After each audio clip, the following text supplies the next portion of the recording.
everyone, distinguished guests, and the Positive Commune delegation. A warm welcome to all of you on behalf of the India Pavilion. It's a great honor to host you under the India Innovation Hub project. The project is all about celebrating entrepreneurship and innovations. Today, it's an honor that the home that we are here is also home to that big. If the Indian diaspora is the biggest, in terms of numbers 3.2 million, then Keralites are the biggest community here. So it's an honor to welcome all of you.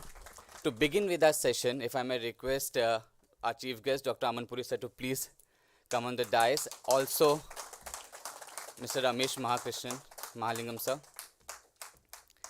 To begin with our session, I would request Mr. K.P. Ravindran sir to please come forward for the opening remarks.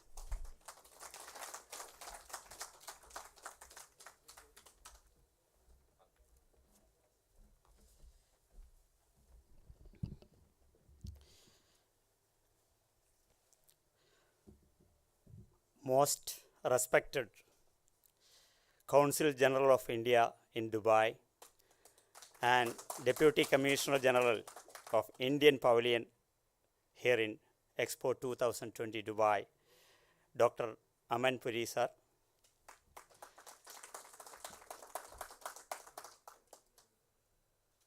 Dr. Aman Puri, you might have gone through his profile. He's an IFS cadre, joined in the service in the year of 2003, and before coming to Dubai, he got vast experience, including the Consulate General at United Kingdom. He was also the leader to take a delegation to Europe for the improvement of India. So we are all very much thankful to Mr. Dr. Aman Puri sir for coming and addressing a small gathering from Kerala sir. Thank you. And we have Mr. Ramesh Mahalingam. We have discussed about his profile. He got vast knowledge in business consultancy.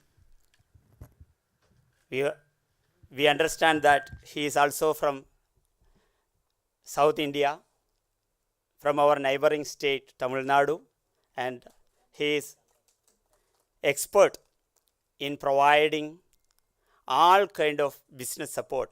Many of us are planning to develop the business jointly at both the location, one in India and the other part of Dubai. So his presence in this gathering will definitely be a great advantage for all the participants here. Thank you very much, sir, for joining with us. We have a Positive Commune Entrepreneurship Club, which doesn't have any membership fees, but we have more than 2,000 members across Kerala. Our mentor, Mr. Badruddin Panakat, he is also available. He has organized the event here in Dubai. He always used to talk. We have 14 districts in Kerala. Dubai is the 15th district for all the Malayalis.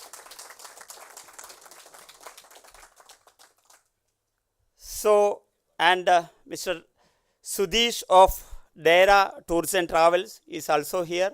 He is also very much supportive to taking this delegation to Dubai. Thank you, Mr. Sudesh, also for supporting us. And thank you, Sibi, for the wonderful support provided to us. the FICCI leaders, the Positive Commune Entrepreneurship Club is supporting the budding entrepreneurs as well as the successful entrepreneurs to go international. Though we don't have any, come Mr. Siddharth Balachandran, Executive Chairman and CEO of Winner Corporation Limited, the young and energetic personality. His root is also from Kerala. We are proud to have an energetic personality in this gathering. Also, we have Mr. Rafi, CEO of Flora Group of Companies. Thank you, Mr. Rafi, for joining with us.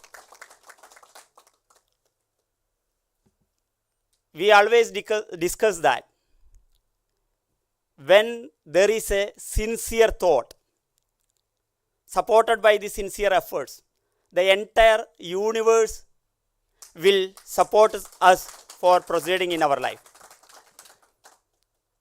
In Kerala, with a small group of social entrepreneurs, the Positive Commune Entrepreneurship Club could set up a business incubator. Government of Kerala supported us with 5 crore rupees for setting up of such business incubation. That is the only one incubator run by the social entrepreneurs, not for making any profit in India. We are proud to announce that thing in this August gathering. We have many successful stories, some from micro to small and medium, not in the larger scale. We all know that the micro and small medium entrepreneurs are providing majority of the economic growth and employment generation in India. So we are also proud that we are the part of MSME delegation from India, especially from Kerala. We also have a proud privilege and happiness to see that the Byju's is also one of the co-sponsors in this India Pavilion. He is also hailing from our native village. With a small family background, he has become international today. So all the delegates here, though they are very small in their nature, in terms of financial or business contribution today, they are all thinking globally. That's why they are here in Dubai today. We could, with the support, basically, we have several schemes supported by Government of India, starting from Mudra loan for 10 lakhs rupees for the small entrepreneurs. So we promote all such government schemes for the benefit of entrepreneurs in Kerala. With the support, the Positive Commune Entrepreneurship Club could, especially an NRI came back from Dubai to Kerala. He was not having any big financial background. He started a small firm with the support of Mudra Bank scheme. He got special recognition from Prime Minister of India, and he has been called to have a breakfast with Prime Minister at New Delhi. That is a privilege the Positive Commune Entrepreneurship Club could achieve with the small efforts taken by our team. We have another social entrepreneurship in the name of EVE, Entrepreneurship for the Women Enterprises. The brand name is put as EVE, which is a startup supported by Government of Kerala with financial support of rupees 12 lakhs, which is also flourishing today. So there are so many small companies flourishing internationally with the support of our small community. Also there is a scheme called Cluster Development Scheme by Government of India. Normally the people do not know how much support Government of India is providing for us.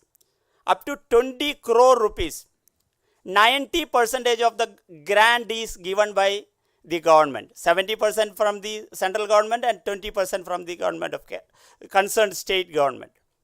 So I am a part of furniture industry. I am very happy to announce that the first furniture cluster in India came in Kerala, that is in Cochin. I was the managing director of Kerala Furniture Consortium, which was the first furniture cluster in India.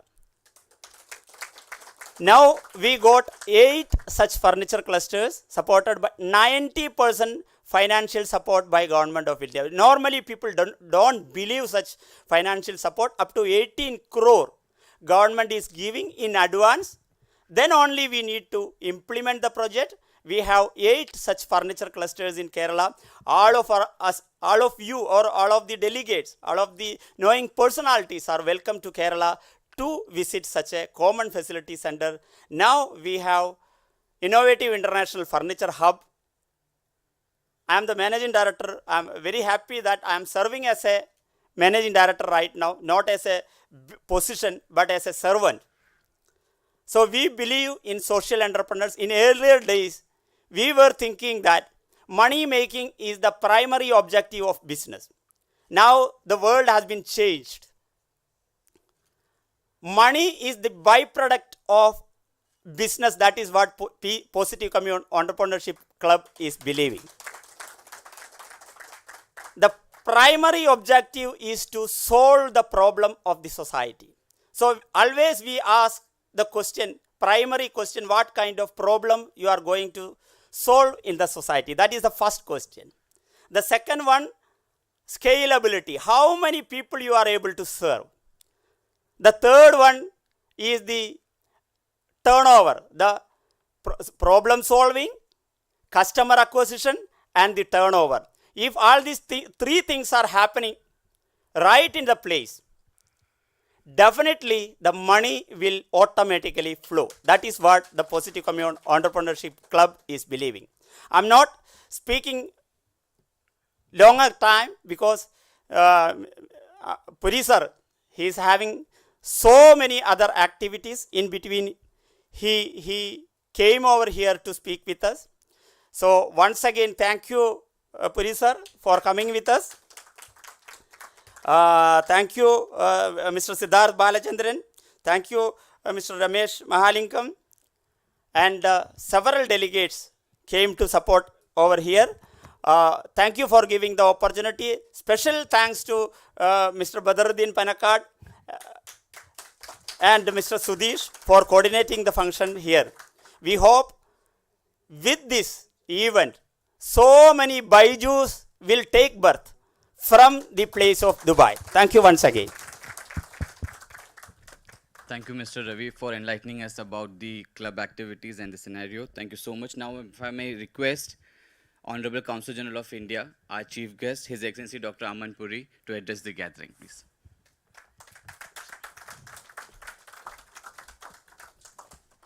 Namaskar, Assalamu Alaikum. Very good morning to all of you. Thank you, Sibi. Thank you so much to all of you, the Positive Commune Entrepreneurs Club, for coming to the India Pavilion at Expo 2020. Thank you, Mr. Ravi. We have amongst us a very distinguished member of the Indian community here in the UAE, Shri Siddharth Balachandranji, who hails from Kerala, and he is truly a pride of India.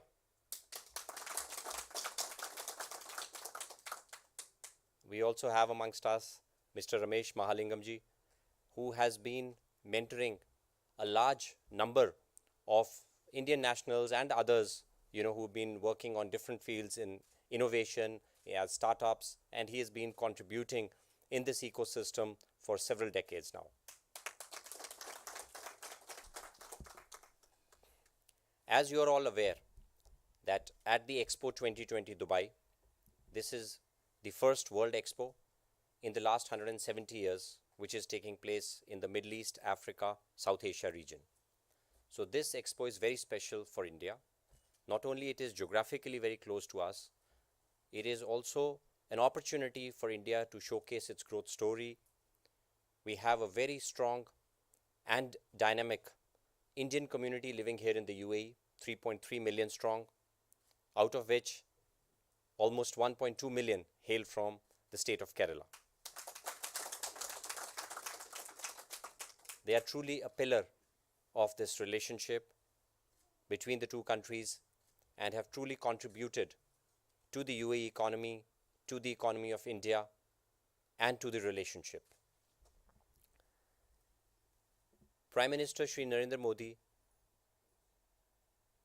has been focusing on this fact that we need to channelize the energy of our young people, of all our potential entrepreneurs like yourself. What has been the ambition and aspiration of the government is to say that the complex challenges which the country faces can only be addressed if all of us work together. The government is one of the stakeholders, is a facilitator, is a catalyst in ensuring that the energy of every Indian can be channelized so that together as a country we can move forward.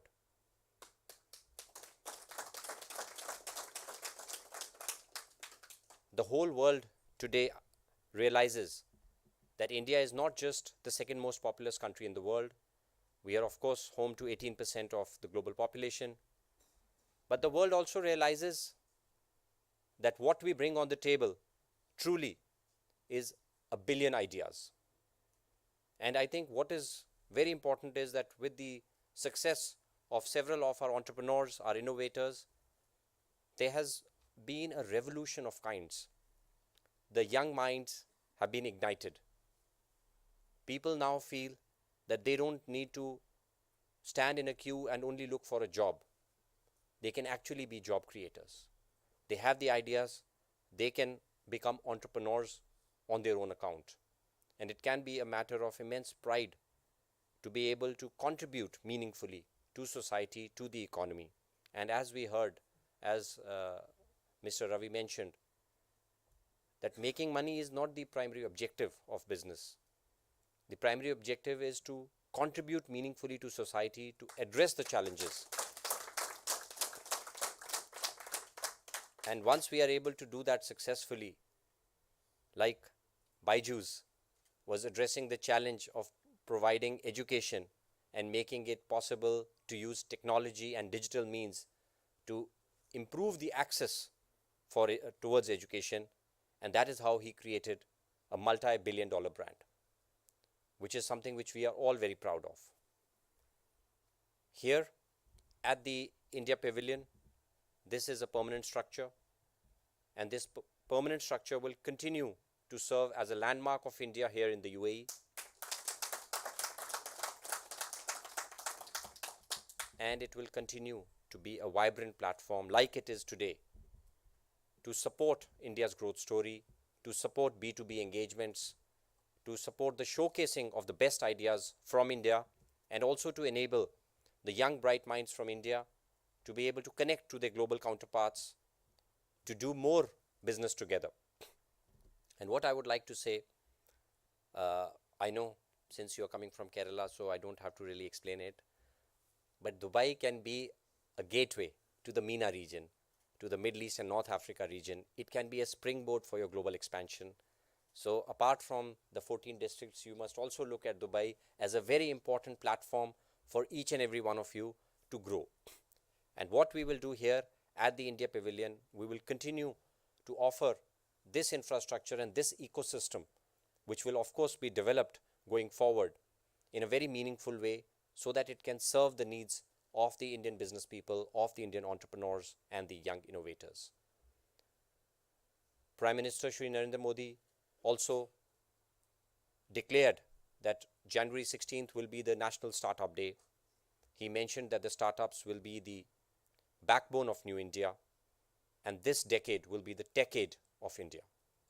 With that spirit, each of us have to contribute in this national objective, in this national mission of entrepreneurship, innovation, and the startup ecosystem, which can contribute immensely to the global challenges which the world faces today. Recently, we had the visit of the Honorable Chief Minister of Kerala, Shri Pinarayi Vijayanji, and the visit was extremely successful. He received a very warm welcome from the UAE leadership, from His Highness the Prime Minister and the Vice President of the UAE and the ruler of Dubai, from the Deputy Prime Minister, the Crown Prince of Dubai, and he had several meetings with cabinet ministers in the federal government as well. It reflects the deep bond which India and UAE share, and especially the special love and affection which UAE has for Kerala.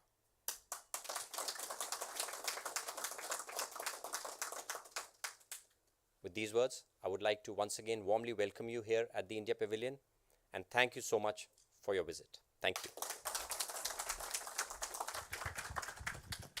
Thank you, Your Excellency, for your encouraging word and your gracious presence. Thank you so much. If I may now request the Executive Chairman and CEO of Bumer Corporation, our special guest today, Mr. Siddharth Balachandran, to address the gathering, please.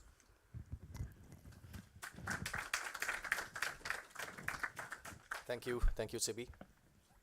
Honorable Consul General, whom I'm proud to call my friend, Ramesh, Mr. Ravi, who just spoke. I'm sorry, I don't know whether anybody else spoke because I was late. And I start off with an apology. I just landed 1.5 days back and I'm still a little jet lagged. So my sleep patterns are suspect. But let me start off by trying to elucidate what an honor it is for me to be here. Very rarely does one get to talk about one's motherland. And you will agree, our parents, especially mother, we take for granted. I'm guilty of that as well. But when I get a chance to associate with my mother and partake in gatherings such as this, it definitely adds a fillip to my energy. For that is what the state of Kerala is for all of us. And this organization, the Positive Commune Entrepreneurs Club, has the word positive already in it. So it is an apt description for everybody from our state, Malayalis and non-Malayalis, because I believe that our region has this power to convert positively.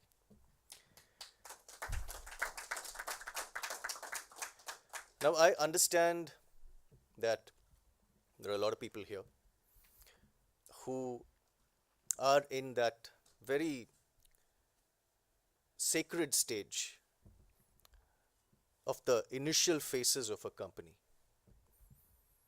Now, it's very easy to say a startup, but you will agree that the most important part is the startup. The most sacrifices are made at the startup. So I sometimes find it very frivolous when people say he's just a startup. So I'm saying, if you are a startup, you already have made an impact. So congratulations to all of you.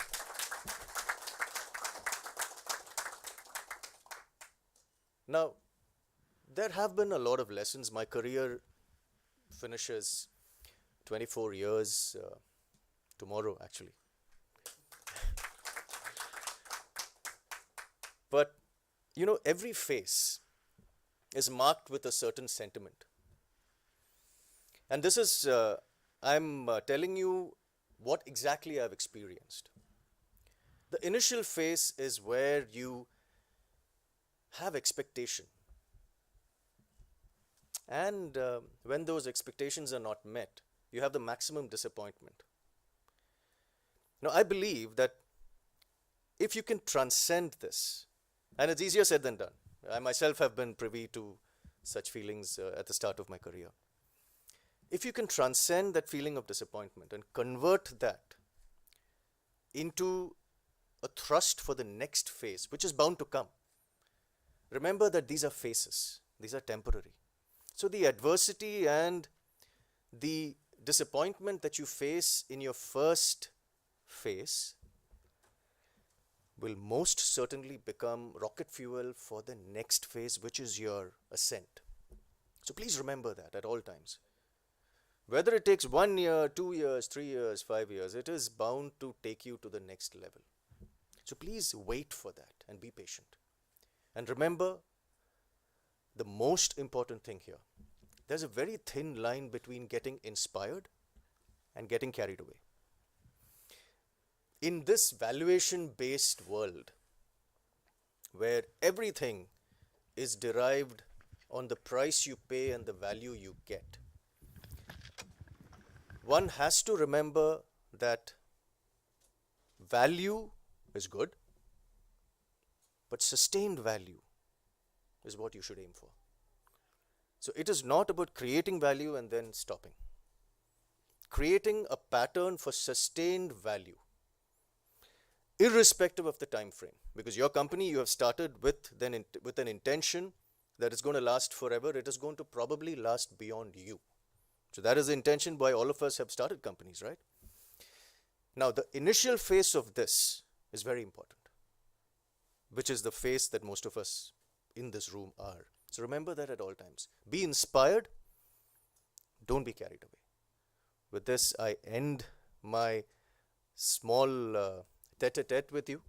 And remember that for me, today, I'm inspired by all of you. Thank you so much for having me.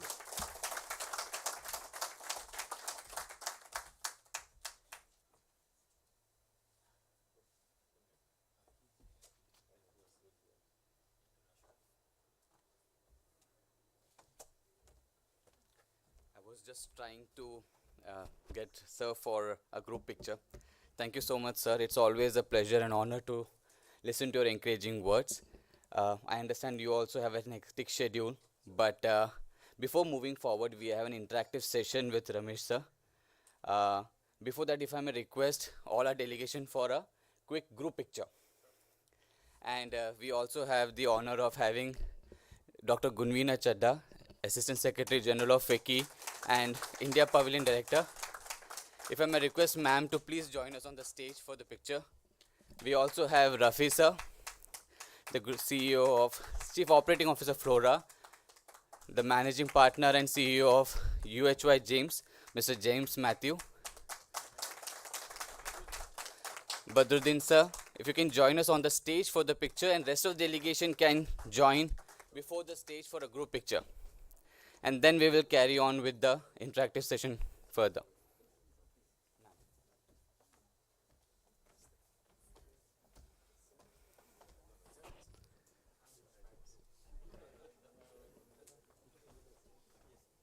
Ravi sir, please.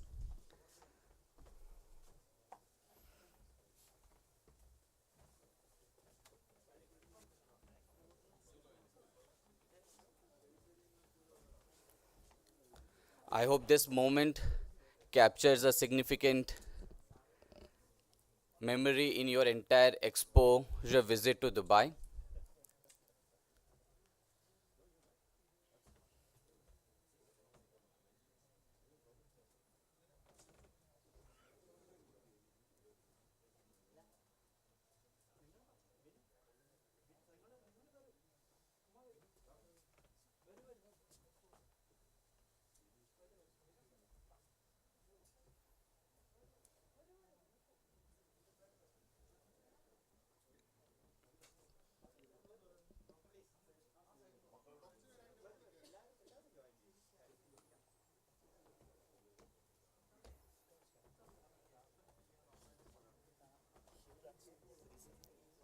No, he had to rush. I'm here in the frame.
All right. Thank you. Thank you so much. Continuing with our program, we have it's this entire program today is about celebrating entrepreneurship and innovation, as I mentioned earlier. So please, we have innovation, and the first time air taxi, which is headquartered from Chennai, registered with Kerala Startup Mission. So we would be starting the display of e-plane from most likely from tomorrow onwards. It has already taken a place at the pavilion. So I would request Pranjal, the CEO of e-plane, to quickly mention. You can take a minute or two and speak about your startup, please. Welcome.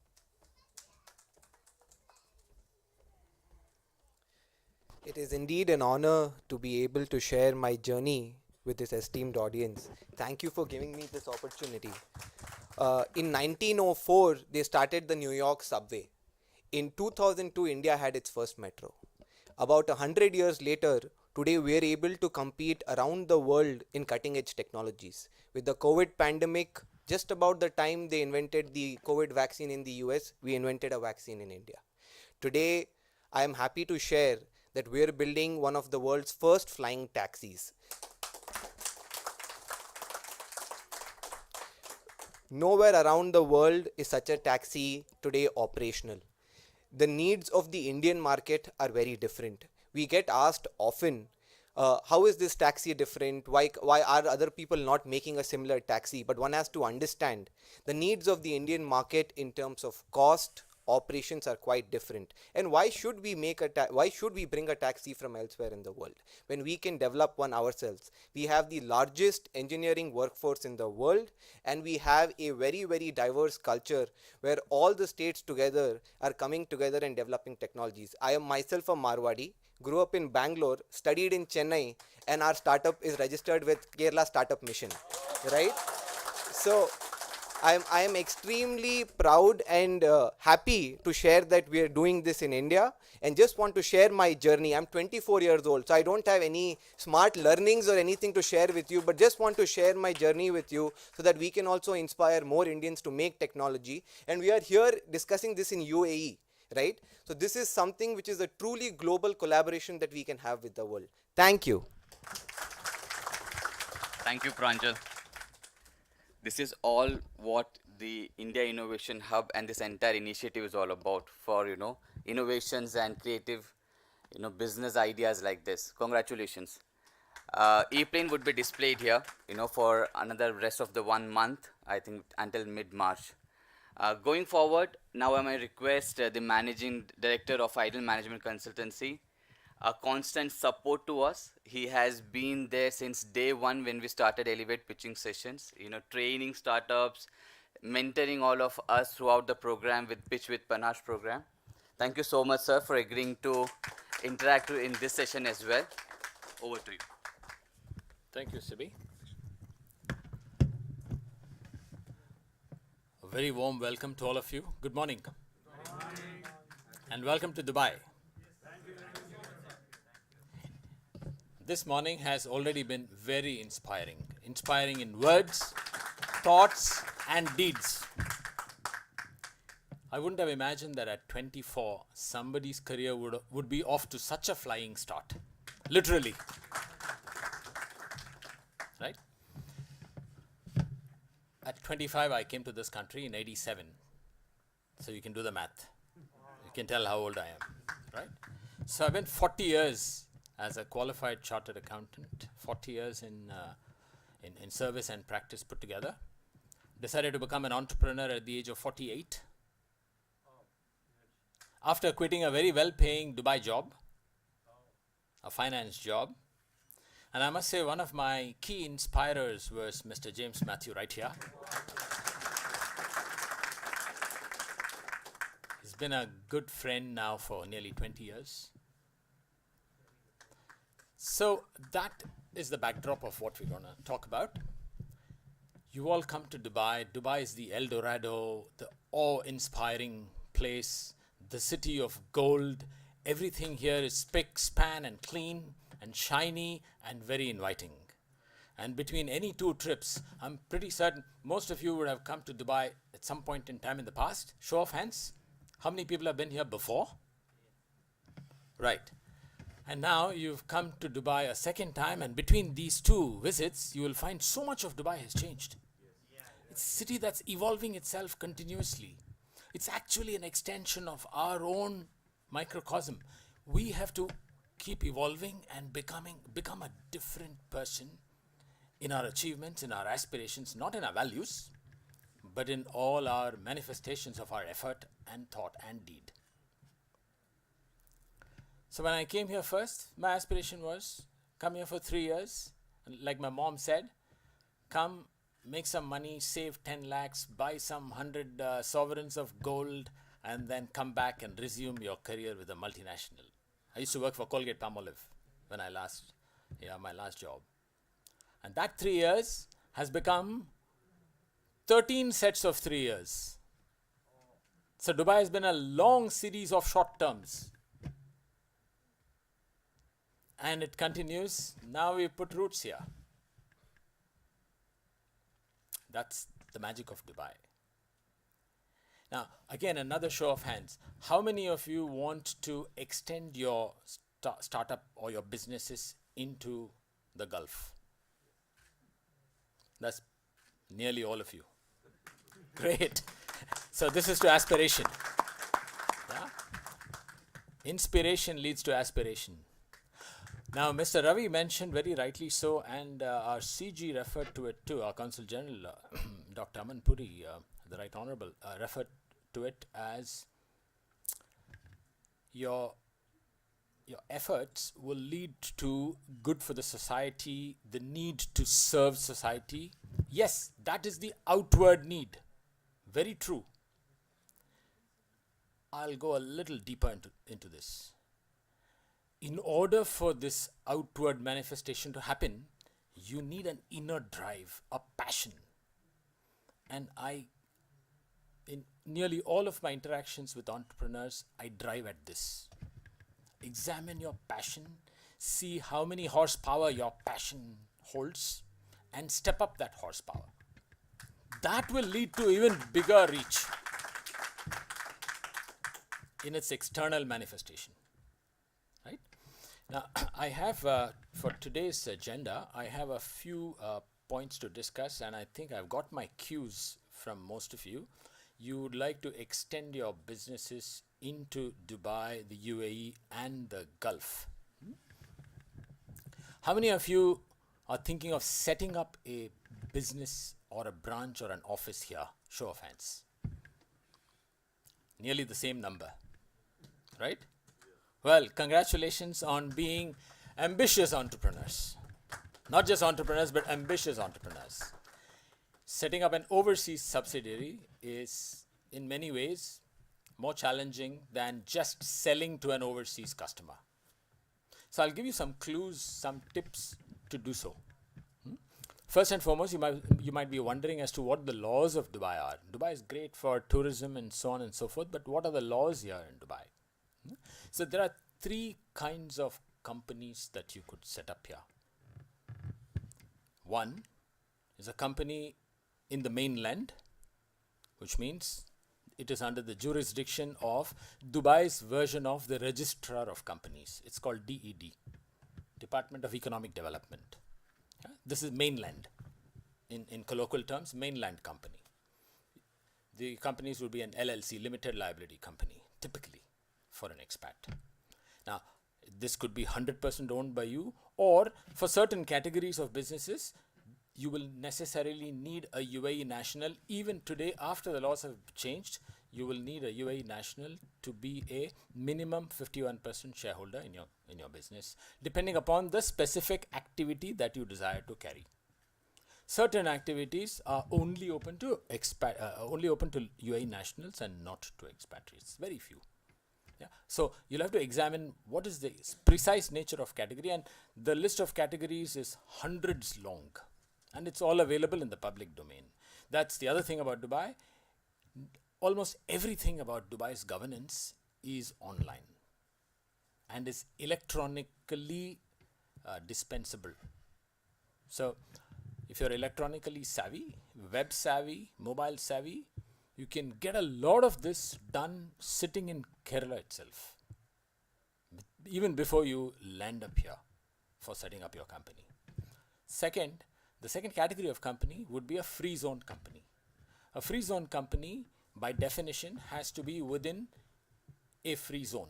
A free zone is not necessarily at the water's edge. A free zone can be very much inland, but it is a designated, demarcated geographic area, like a locality, like a precinct, which allows you to set up, register your company with the free zone authority, and to set up your business within that free zone. It's typically a rented premises, but there are some free zones that allow you to even own your office space within the free zone. And the free zone, by definition, allows you to own 100% of your company for all the activities permitted within that free zone. There are about 40 free zones within UAE. There are 7 emirates. Yeah. Quick round. I will start off with Abu Dhabi as an emirate. Next emirate to name. Your knowledge of, thank you. Dubai, Sharjah, Ajman, yes. Ras Al Khaimah, then Al Quwain. The last one, Fujairah. Thank you very much. You're already schooled in UAE. The knowledge, local knowledge, yeah. Right. So each one of these emirates has at least one, if not many, free zones. Yeah. Thank you. Thank you for coming. See you.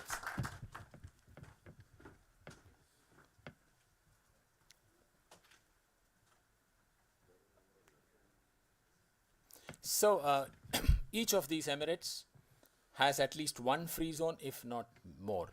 Dubai alone, I think, has about 15 free zones, or even 20. Yeah. And there are free zones which are specialized for certain businesses. There are free zones that are that allow a wide range of businesses. There's a free zone called JLT, yeah, the Dubai Multi Commodity Center. That's the other name for that free zone. They allow a whole range of activities. There is an academic city, which is a free zone where only academic institutions can go and register. Then there is a free zone where only media companies can register. So you have free, in other words, you have free zones by activity and you have general purpose free zones. The interesting thing with all the free zones is all of them allow you to own 100% of your company without having to part with any equity interests to any UAE nationals. Now, the UAE has taxation, and some of these free zones enjoy zero tax for a limited period of time, and that limited period of time can go up to 50 years. So it's not necessary that UAE has taxation, so broad brush paint, everybody pays tax. No. Even that little tax, the single digit tax of 9% on income, this is 9% income tax, which starts the second half of next year, for financial year starting the second half of next year, 2023, after 1st June to be precise. The free zone companies, depending upon which free zone you are in, you could go tax free for up to 50 years from a certain date. So there are many SOPs, many benefits given to expatriates. These are all basically rolling out the red carpet to entrepreneurs like you to come and set up. And then there is huge competition among free zones. So you will need to do a good study and put down on a spreadsheet what the comparative costs are and what the comparative features are, so that you get the line of best fit for your money. You get the biggest bang for your buck. I would not suggest that you rush into going and opening in the nearest free zone just because somebody sweet talked you into it. It's really worth doing some amount of electronic legging or browsing to choose the line of best fit. The third category of company is known as offshore company. Now, in an offshore company, you don't get a license to do any trading, but an offshore company is very similar to the tax havens around the world, whether it is a Jersey or a Guernsey or a Liechtenstein or a BVI or a Cayman Islands, any one of these tax haven companies, the same equivalent is available in some of the 7 Emirates within UAE. Whether it's a Jebel Ali Offshore Company or a Ras Al Khaimah Offshore Company or an Ajman Offshore Company, you can open a company. It's a legal person where you can hold assets, not operate, but own assets. So that's the third category. Now that I've given you the 3 types of companies, you can decide which is the type of company you want. My guess is you're most likely to want either a mainland company or a free zone company, because these are the 2 companies where you get a license and you operate. Now that I mentioned license, I'll explore that a little bit more for your benefit. A license could be either an industrial license, which means you can set up a factory to produce, or a commercial license, which means you can trade, or a professional license under which you can practice a profession, whether it's a legal profession or the accounting profession or a management profession, whatever the profession. For professionals, there's a professional license. So there are broadly 3 categories of licenses. If you are in the business of manufacturing and you want to set up a manufacturing entity here, industrial license is the way to go. And whether you have a commercial license or an industrial license, you will most probably need to import materials into this country or to export, in which case you will need a customs code. Yeah. It's all very smooth processes with all these government entities, and all of it is available in English and Arabic. So the ease of doing business, the ease of interacting with government departments, is very high, which is another very interesting factor of attraction of so many people from around the world. Dubai is home to about 200 nationalities. It's a mini United Nations. 10 million people, that's all. And it has so much to offer that it is effectively an America compressed into a much smaller geographic space. Now that's not all. Small as the population is relative to our country, the volumes are very large in Dubai. And the reason for that is the hinterland. Dubai, as our Consul General mentioned a little while ago, Dubai is the gateway to the MENA region. Now, the MENA region stands for Middle East and North Africa. Now, the Middle East and North Africa, as the word goes, Middle East, and the prime portion of the Middle East is the GCC countries. GCC, you will hear this term quite a lot here, and this is the Gulf Cooperation Council. So the countries of the Gulf, as we know it, the colloquial Gulf, they came together and formed a union like ASEAN, like APAC. There is the GCC. GCC country today is 5 countries.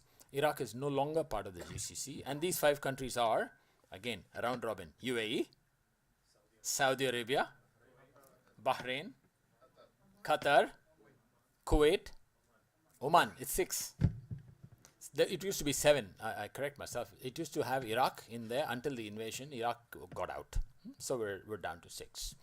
There was a question mark about with relations with Qatar for some time, but they're back into the fold. So that's the 6.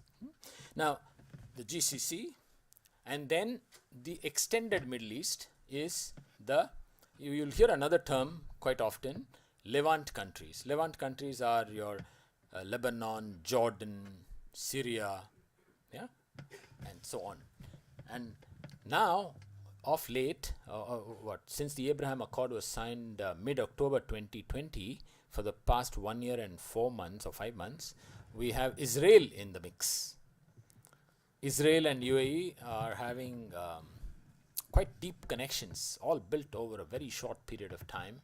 So Israel is a market that has opened up, both as a source market and as a destination market. Source market for talent, and in that sense, Israeli startups are actually competing with Indian startups. And the Israel Pavilion is right next door. There is there is a very healthy, I would say, competitive spirit that has come up, yeah, as between Israeli startups and Indian startups. And your guess is as good as mine. I think we're winning in this, right? So then comes the North Africa portion. These are also known as the Maghreb countries. These are your Algeria, Morocco, Tunisia, right from Egypt and north of Egypt. That market is also seen as being served out of Dubai.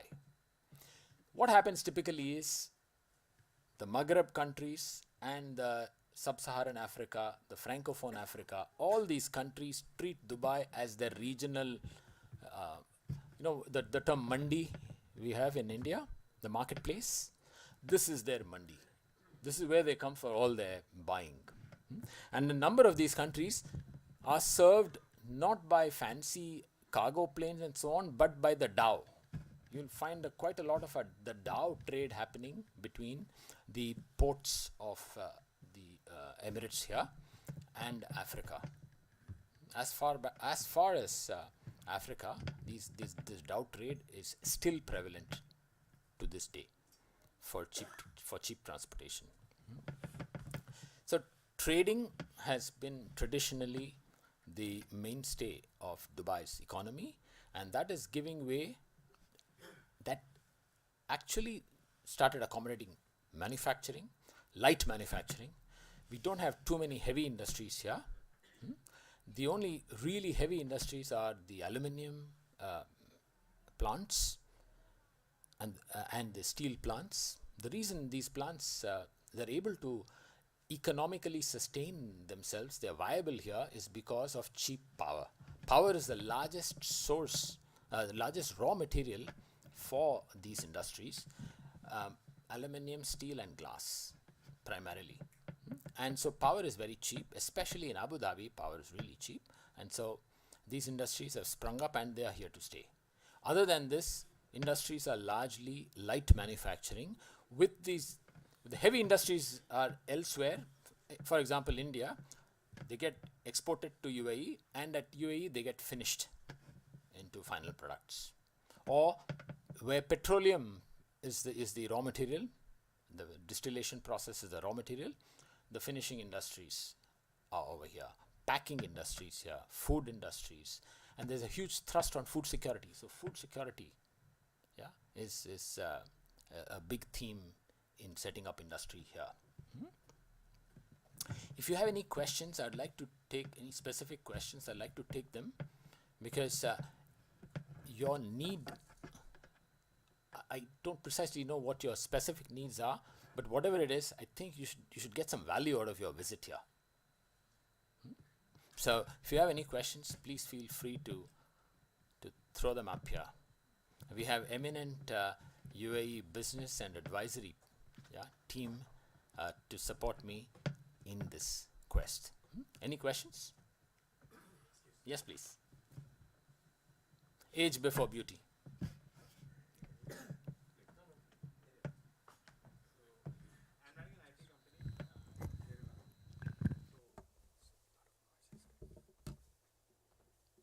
Yeah, please.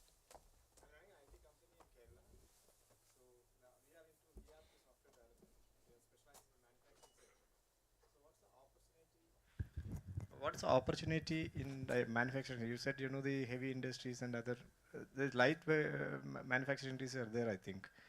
So whether it will be good to operate from India and serve these clients over here, or to set up a office here, which will be wise. Very valid question. The model that we've seen very often is the development depot is back home. There's usually a sales office here. It's a small presence, typically in a free zone like Internet City, a sales presence, and the whole of the UAE is essentially your market. There's free movement across the Emirates. So a selling presence here with a development presence back home. That is typically the model, right from Microsoft downwards and everybody. Yeah, I've seen. So whether we need to have a collaboration, maybe a person from here should be a shareholder, or Okay. we can own. You can own the company 100%. Yeah. The other version of this model is, whilst having a presence and somebody to look after your interests, your company's interests, still for market access, appoint a distributor Yeah, sure.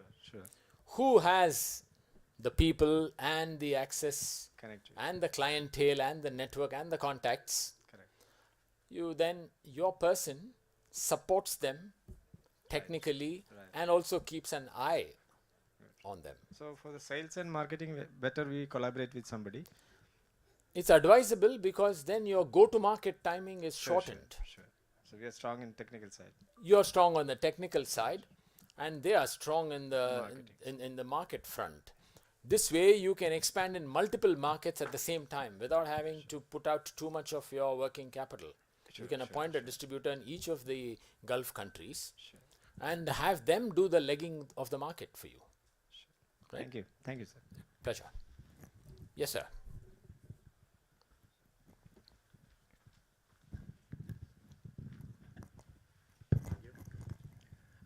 My name is Asif, and I'm in food processing and manufacturing sector. Last 2 years, I started a small production unit in Kerala. My thought was, I produce there and export to Middle East or UAE especially. So, what is your advice? I want to continue developing my factory premises there and export, or set up a factory here in UAE and serve from here, in which by cost wise or legal issues, and which is convenient for me. You can continue manufacturing in India and exporting it to this market, for sure. If it is a perishable item, No, it's not. No. it's not. Okay. There are some benefits you will have with certain customers if it's government customers, and this is a future trend that is happening in the Gulf. There's something called in-country value component. That is to say, how much of your cost has been incurred within the UAE. For those with a higher quotient, higher percentage, there is a price benefit in the comparison. When the customer does the price comparison for awarding the bid, there is an advantage, price advantage given to them. So you need to see whether your product is a retail product or whether it is sold to any government, especially in the oil sector. They are the leaders in this in-country valuation concept. It's caught on in Saudi Arabia in a big way and in UAE. Yeah? And the prognosis is that it is likely to spread to other sectors, other government procurement. Otherwise, it's just your optimum cost structure. If it's a B2C, if it's a retail food product, then you need to see how you can manage your costs best, and whether you need to get a made in UAE label. Maybe you do 80% of the production there and the finishing in the UAE. That's also possible. So it's a case to case thing. You need to have a more detailed look into this. Yeah, because one size doesn't fit all. Yeah. My thought was this on the labor cost may be little bit lower in India. Here maybe it's more. Certainly. Yeah. Then that only been, but I don't know how much the cost to export the transportation to here. That should be the comparison. Labor cost. Yeah. If the packing is bulky, you may like to export in bulk then pack in retail. Yeah. And if your packing is automated, you may not have much labor. I've been to factories where there's only one person operating. Great. Yeah. In a manual scenario, maybe they would have had 300 workers. Here, with just 2 lines, one operator, they've automated the whole thing. So they've got the best of both worlds now. Yeah. They've got the low Indian cost of manufacturing up to that point, the bulk.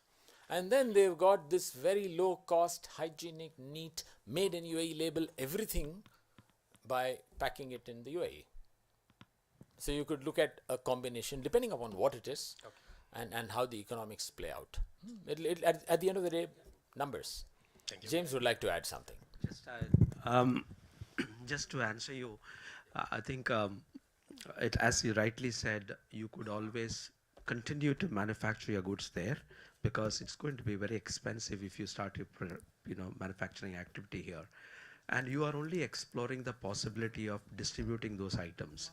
So you need to find out the distributors here because there are large scale distributors you've got, because to have Pepsi to distribute water along with that one, it doesn't add so much of cost to it because they got a supply chain already scheduled, right? So you got another product added on to it, so it becomes very easy for you to find out somebody who is actually having their products listed with, say, Lulu or any of those supermarkets, and then you start doing it. So as a step one, they identify this one. Second time, as the next step, you see whether you could do a marketing office here, so that you just do the marketing part of it, go and showcase your products, and that's where you can actually get onto the market. Yeah. So thank you. Yes, I'm having Thank the you. same. Thank you, James. Yes, please. Related to the same food product. Uh-huh. We are having a herbal production in the related to the flours, the rice and the wheat. So I just want to add, he's in the, as you mentioned, in the food industry. If we produce there in bulk and repacking it here, will it will it get us that made in UAE? And what is the procedure if we any licensing for the herbal items like food products? Off the top of my head, I can tell you that there are several products where I see packed in UAE, not necessarily made in UAE. Produce of India, packed in UAE. You could have variants like this. About the specific licensing rules, we need to see what precisely the product is and whether this needs a laboratory certification. In Abu Dhabi, there is a bit more stringent regulation with respect to the food control, Abu Dhabi Food Control Authority at AFCA. Dubai has a very expansive laboratory under the Dubai municipality. There is also a Department of Metrology. You cannot just put any weight on and get away. If your pack says 254 grams, it has to be 254 grams, and so on. So there is a metrology division within the municipality as well.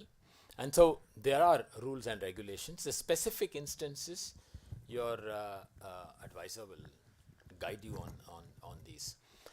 Having said that, food security is a priority division, priority activity, and the government of UAE is placing a lot of emphasis across the board at the federal level. And several permits and regulations are very supportive of expatriates coming and opening up food processing units over here. So you're likely to get a lot of benefits when it comes to these priority sectors. Any other questions? Yes, sir. First of all, thank you very much for the wonderful welcome to Dubai. And myself, Prince Francis from Kochi, and I'm running an interior designing firm last 10 years in Kerala.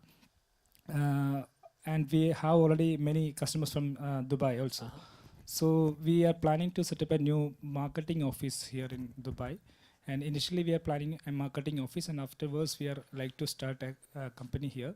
So what are the formalities to start a marketing office here? Great. So you're already halfway into the process. Yeah. So you have clients from the UAE. That's your biggest victory. So you could have the ideal combination of marketing to clients here, but getting the back office work done in India, in Kerala. So to set up a marketing office, there is no specific category called marketing office. There are marketing activities from that long list of activities that I mentioned to you. You select those specific activities, and I must say this is a very atomically broken down list of activities. So be careful in what precisely you want. You can select up to 10 activities under one license with the DED, which is the registrar in the mainland. And you can decide whether you want it in the mainland or you want it in the free zone.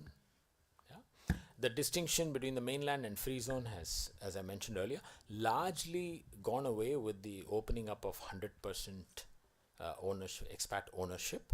But then there are certain activities that are not eligible for expat 100% ownership on the mainland. Yeah? Whereas in the free zone, whatever activities there in the list is fully allowed for expat, 100% expat ownership. So decide on those activities, and the rest of the process has been very, very simplified. There are these business centers. Yeah? There they, to give you one example, Amer Center. There are several Amer Center franchisees around town. Yeah? If it's any little complicated, one of the business consultants and advisors, there is one activity for advising on opening businesses. To give you an idea in that list. Add on to what Ramesh said. See, in the interior design business, in the interior design business, there are two parts. One is you doing your consultancy, you're drawing your entire architectural part. Second part is do the fit out work, right? When you want to do a fit out work, basically you cannot do from an offshore place. It has to be here in the land, because the municipality has to give you, this is the license, because I'm giving you my particular place for interior fit out. Obviously I need to see that one of the engineers is listed on the license. So the licenses are a little bit complicated. But to go back to what Ramesh said is, suppose you have certain part of the drawing, which everybody does, because the cost of AutoCAD, all those drawing, all those people employed here, it becomes very expensive for them. So what they do is they outsource that thing to be done in offshore. So basically in India or Nepal or any other place, they try and do this. So they present the designs to the clients, and they go through it, and then they go through the second stage. So to give you an answer, and if you're just doing a marketing office, and people normally do not tend to look at you because you don't have a presence here. Because, you know, it's all about credibility, right? Because, you know, I don't know whether I give you a 50% money and then you do not perform. So versus a situation where you got a outfit, you got how many people you got a municipality provided license, it makes all the more easy. So just to break this into two, yeah. Okay, actually, thinking about to client getting Kerala only initial level, and after that we can start here. Yeah. I think that should be fine. Thank you. you. Yeah. Thank you, Ramesh. Very well. Thank you, James, for filling in the level of detail that you did. Any other questions from your good selves? Hi, myself Sakriya. I'm doing waste management, consultancy and service and contracts business in Kerala. Actually, I'm looking to explore the opportunity in Middle East. Which is the best option, service sector or consultancy or contracts? And is any difference on the licensing procedure for these facilities? Great. Thank you. So the good news is that UAE on a per capita basis generates the highest level of waste possibly in the world. So there is a lot of scope for this business. I was financial controller of a wastewater company in the past, and so I had some insight into this activity. You could do consultancy, yes. Yes, we do. You could do contracting, yes, you could. Yes, yes. The contracts typically, you see, the world's largest water company, Veolia, is present in big measure here. The government of Sharjah has a very large waste management company of its own. So there are some large players in the business. Now, if you have something innovative that these monolith large players are not doing, then you might find your niche and wedge into this market. until, if you don't have, or until you find some such wedge, the ideal thing for you to do would be to get in as a consultant without much capital deployment on your part. You could get a feel for the lay of the land, the food chain in the waste business, solid waste, gaseous waste. We also did a project for the Dubai municipality on the ozone gas management, sucking the ozone from organic waste and burning it and turning it into carbon dioxide. And for every ton of carbon dioxide so produced, the UNFCCC gave us a carbon credit. When I say us, the client, a carbon credit. That carbon credit would be credited to the carbon credit exchange depository account, and the client was in a position to sell the carbon credit for dollars. And that was a long-term concession that the government had given. So you can advise on such waste solids, waste to gas, biogas, the whole slew of projects. And these projects can be showcased for adoption in the wider region, the MENA region or the GCC region or elsewhere. Yeah. Consultancy is in my humble opinion, consultancy would be a good starting point before you start putting money chasing contracts. Because people will want to know how much you know about the place and how much knowledge and how much resources you can bring to the table.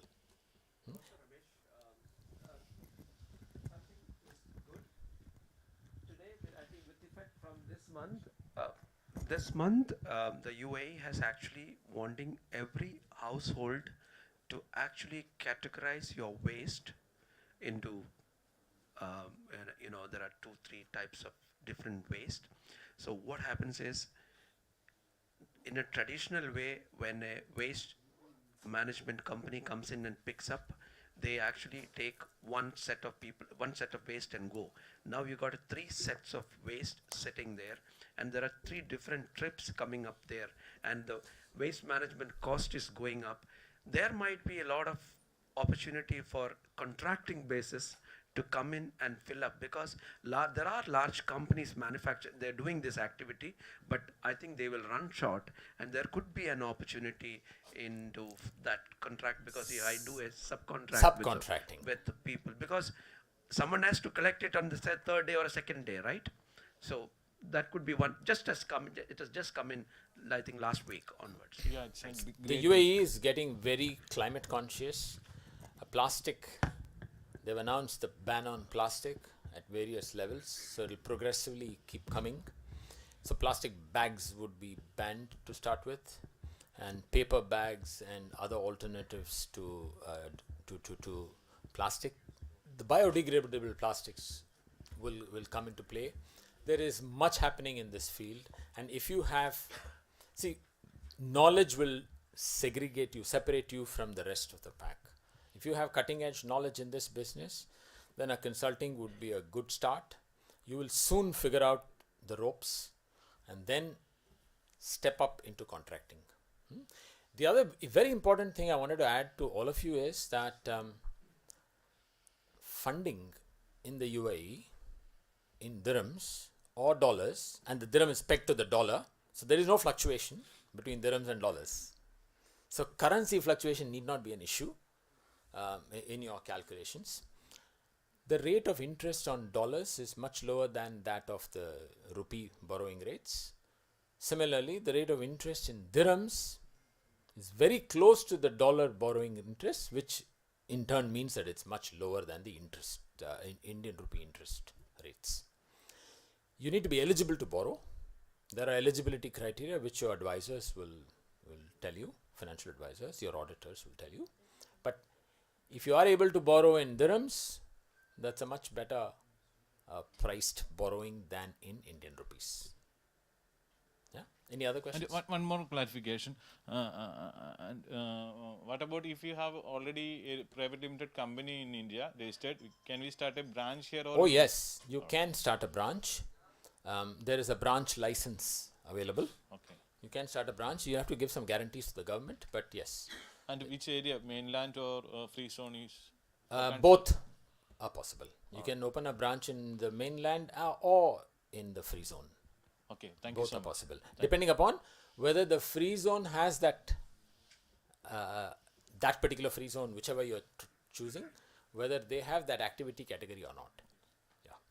Also, sometimes whether you need to go for a branch or whether you need to go for a subsidiary depends on the tax structure also. We need to see some of the companies, they come and segregate it. They say they will start with a subsidiary with no control on them because place of effective management, I'm sure you know the tax part of it. So they try to just dealing as a separate company, as a subsidiary company, and then obviously it can be 100%. And it all depends on what activity you are going to do, because there are certain activities allowed only by the mainland. There are certain activities allowed by the branch. And even if you open up a branch, there are certain businesses you cannot do in the mainland because that is governed by the municipality or some other things, depending on. Okay. The sum and substance of the entire discussion is that opening a company here, setting up a branch office or a company need not be a nightmare. It is not. It's not some awe-inspiring thing. It is being done by the hundreds, I would say, every week or thousands. And so feel free to browse, get some basic information, then call and consult an auditing firm. Typically, auditing firms have a consultancy division that sets up companies, and there are specialist companies that only do setting up of businesses for overseas people. Very well. Any more questions, or shall we wrap up? Yeah. Very well. Well, it's been my pleasure. Thank you all. And now I'll let you into an open secret. My wife, who also is from originally a Tamilian, comes from Kerala. She comes from Kottayam. You have to also say that you are Bhima family. Bhima family. So I'm a Tamilian who never lived in the south, who grew up in Calcutta and then worked in Bombay and then in Dubai for 35 years. And so we are fairly national and international in our integration. And our kids speak French, Chinese, Indian, English. So that's Sir, what it is. excuse me, sir. It would be good if you can, if it is possible, if you can share your contact number or mail ID or something. By all means. Yeah. CB has them all. Yeah. It's okay. Yeah. Thank you very much. He'll share them all with you. So we share the details of James sir and Ramesh sir both with all of you. Yeah? Yeah. Great. Thank you all. My pleasure, sincerely. Have a very good stay in Dubai and make the most of it. The weather is lovely too. You come at the right time of the year. Thank you. All right. Jai Hind. Thank you so much, sir. Thank you so much for your time and addressing us. Now, in the last leg of our program today, what we will do is we have your slides ready. And when we play the slide, whosoever is the person of your enterprise, just stand up at your place and speak for 1 minute, not more than 1 minute, so that we have your introductions here.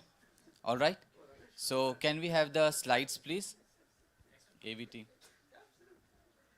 So it will be a brief introduction, and then I will request Mr. Musa to come and close the session then. Not now, after the introduction. So quick round of. So Ravindran sir, we'll start with you only.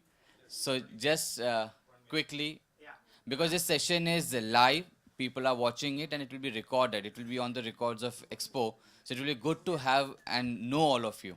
So I'll hand over the mic to you. Quick introduction. Thank you. I'm KP Ravindran. My core is into furniture business. I am the managing director of Malabar Furniture Consortium Private Limited and also the managing director of Innovative International Furniture Hub. We are doing manufacturing, distribution, import and export of furniture. Apart from that, we have a business incubation that is a social enterprise, Malabar Innovation Entrepreneurship Development Zone, which is a non-profit making company just for supporting the entrepreneurs.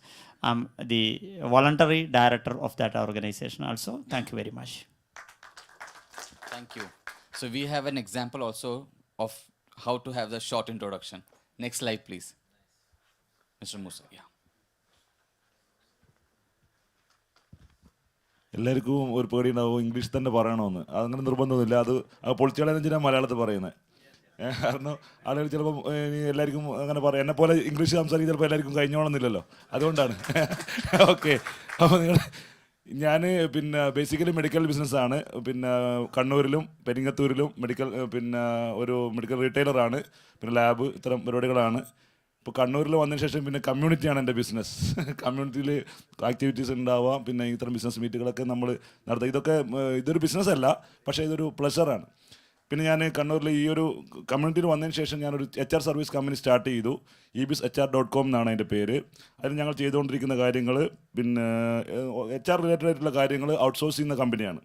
അത് അവരെ recruitment, അവരെ interview manage ചെയ്യുക, recruitment manage ചെയ്യുക, അതുപോലെ അവരെ payroll manage ചെയ്യുക, അവരെ performance manage ചെയ്യുക, അങ്ങനെ മോണിറ്റർ അവരെ സിസ്റ്റം പ്രോസസ്സ് സെറ്റ് ചെയ്ത് കൊടുക്കുക. ചെറിയ ചെറിയ കമ്പനികൾ നാട്ടിൽ പിന്നെ വലിയ സെറ്റപ്പിലെത്തുന്നതിന് മുന്നേ അവർ 10, 15, 20 തൊഴിലാളികൾ മാത്രമേ ഉണ്ടാവും. അവർക്ക് HR മാനേജറൊന്നും സെപ്പറേറ്റ് ഉണ്ടാവില്ല. അവർ HR മാനേജറായിട്ട് ആക്ട് ചെയ്യുക. ഇങ്ങനെയുള്ള കാര്യങ്ങളാണ് ചെയ്തുകൊണ്ടിരിക്കുന്നത്.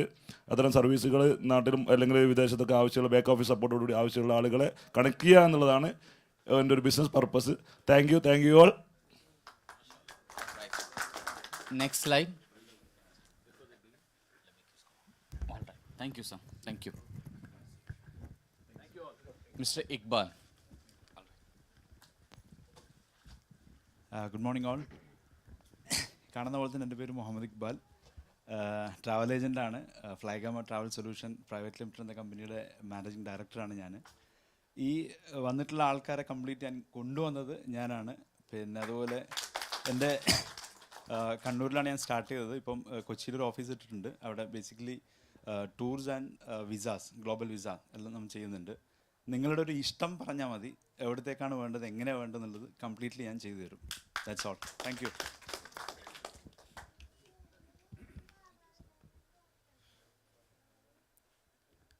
Mr. Joseph. Sir.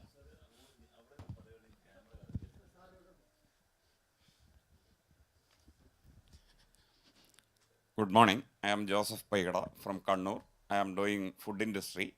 Normally, bread is my main activity, and other food items also.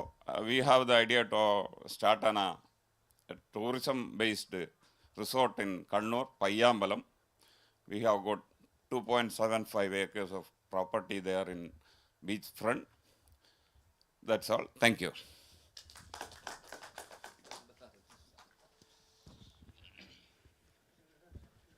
Mr. Ali.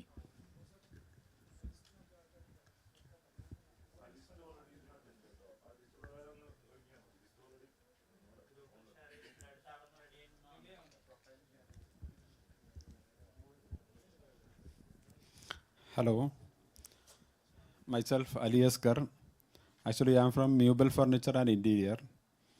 Actually, we are in the furniture manufacturing and retailing, and we have other business, or Landco Properties Private Limited. We are dealing with the property and building for rents. Okay, thank you. Let's have the slides quickly, please. Okay, Mr. Rahman.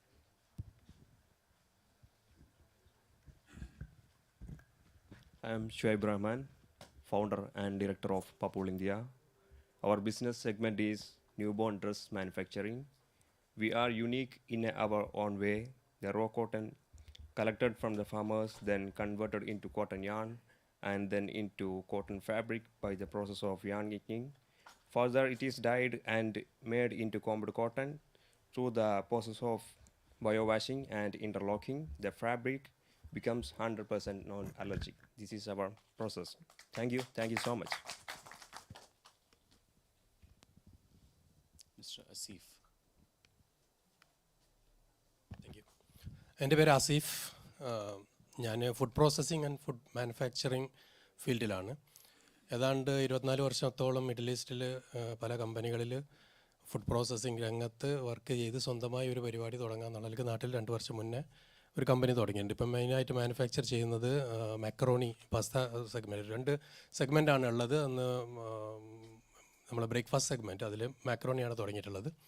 രണ്ടാമത്തത് ഒരു snack segment, snack packing സെഗ്മെൻറ്റാണ്. അത് നമ്മുടെ നാട്ടിലുള്ള നാടൻ നമ്മുടെ traditional ആയിട്ടുള്ള സ്നാക്സിനൊന്ന് നല്ല പാക്കിൽ elevate ചെയ്ത് അതിന് വേണ്ടിയിട്ട് നമ്മളിപ്പോൾ ജസ്റ്റ് സ്റ്റാർട്ട് ചെയ്തിട്ടുള്ള വർത്തായ എന്നൊരു പ്രോഡക്റ്റ്, അതായത് നാടൻ ബനാന ചിപ്സ്, അതിൻ്റെ ഒറിജിനൽ ടേസ്റ്റിൽ നമ്മൾ പെപ്സി ലേസൊക്കെ പാക്ക് ചെയ്യുന്ന പോലെ നൈട്രജൻ ഫ്ലഷ്ഡ് പാക്ക് ചെയ്തിട്ട് പ്രൊഡ്യൂസ് ചെയ്യുന്നുണ്ട്. അതിൻ്റെ മാർക്കറ്റ് മെയിനായിട്ട് നോക്കുന്നത് ഔട്ട്സൈഡ് കേരളയാണ്. കാരണം കേരളത്തിൽ ആൾറെഡി അത് സാധനം ഉള്ളതുകൊണ്ട് ആർക്കും അത് അത്ര വില കൊടുത്ത് വാങ്ങേണ്ടത് താല്പര്യം ഇല്ലാത്തതുകൊണ്ട്. അപ്പോൾ 2 സെഗ്മെൻറ്റാണ് ഇപ്പം മെയിനായിട്ട്. മക്രോണി പ്രൊഡക്ഷൻ ഉണ്ട്, അതുപോലെ ഈ ബനാന ചിപ്സ് ഒരാൾക്ക് യൂസ് ചെയ്യാവുന്ന രീതിയിലുള്ള ഒരു പാക്ക് ആയിട്ടാണ്. അതിൻ്റെ ബാക്കിയുള്ള ഭാഗങ്ങൾ അതിങ്ങനെ ഓരോന്നായിട്ട് ആഡ് ചെയ്യാനാണ് ഉദ്ദേശിക്കുന്നത്. Thank you.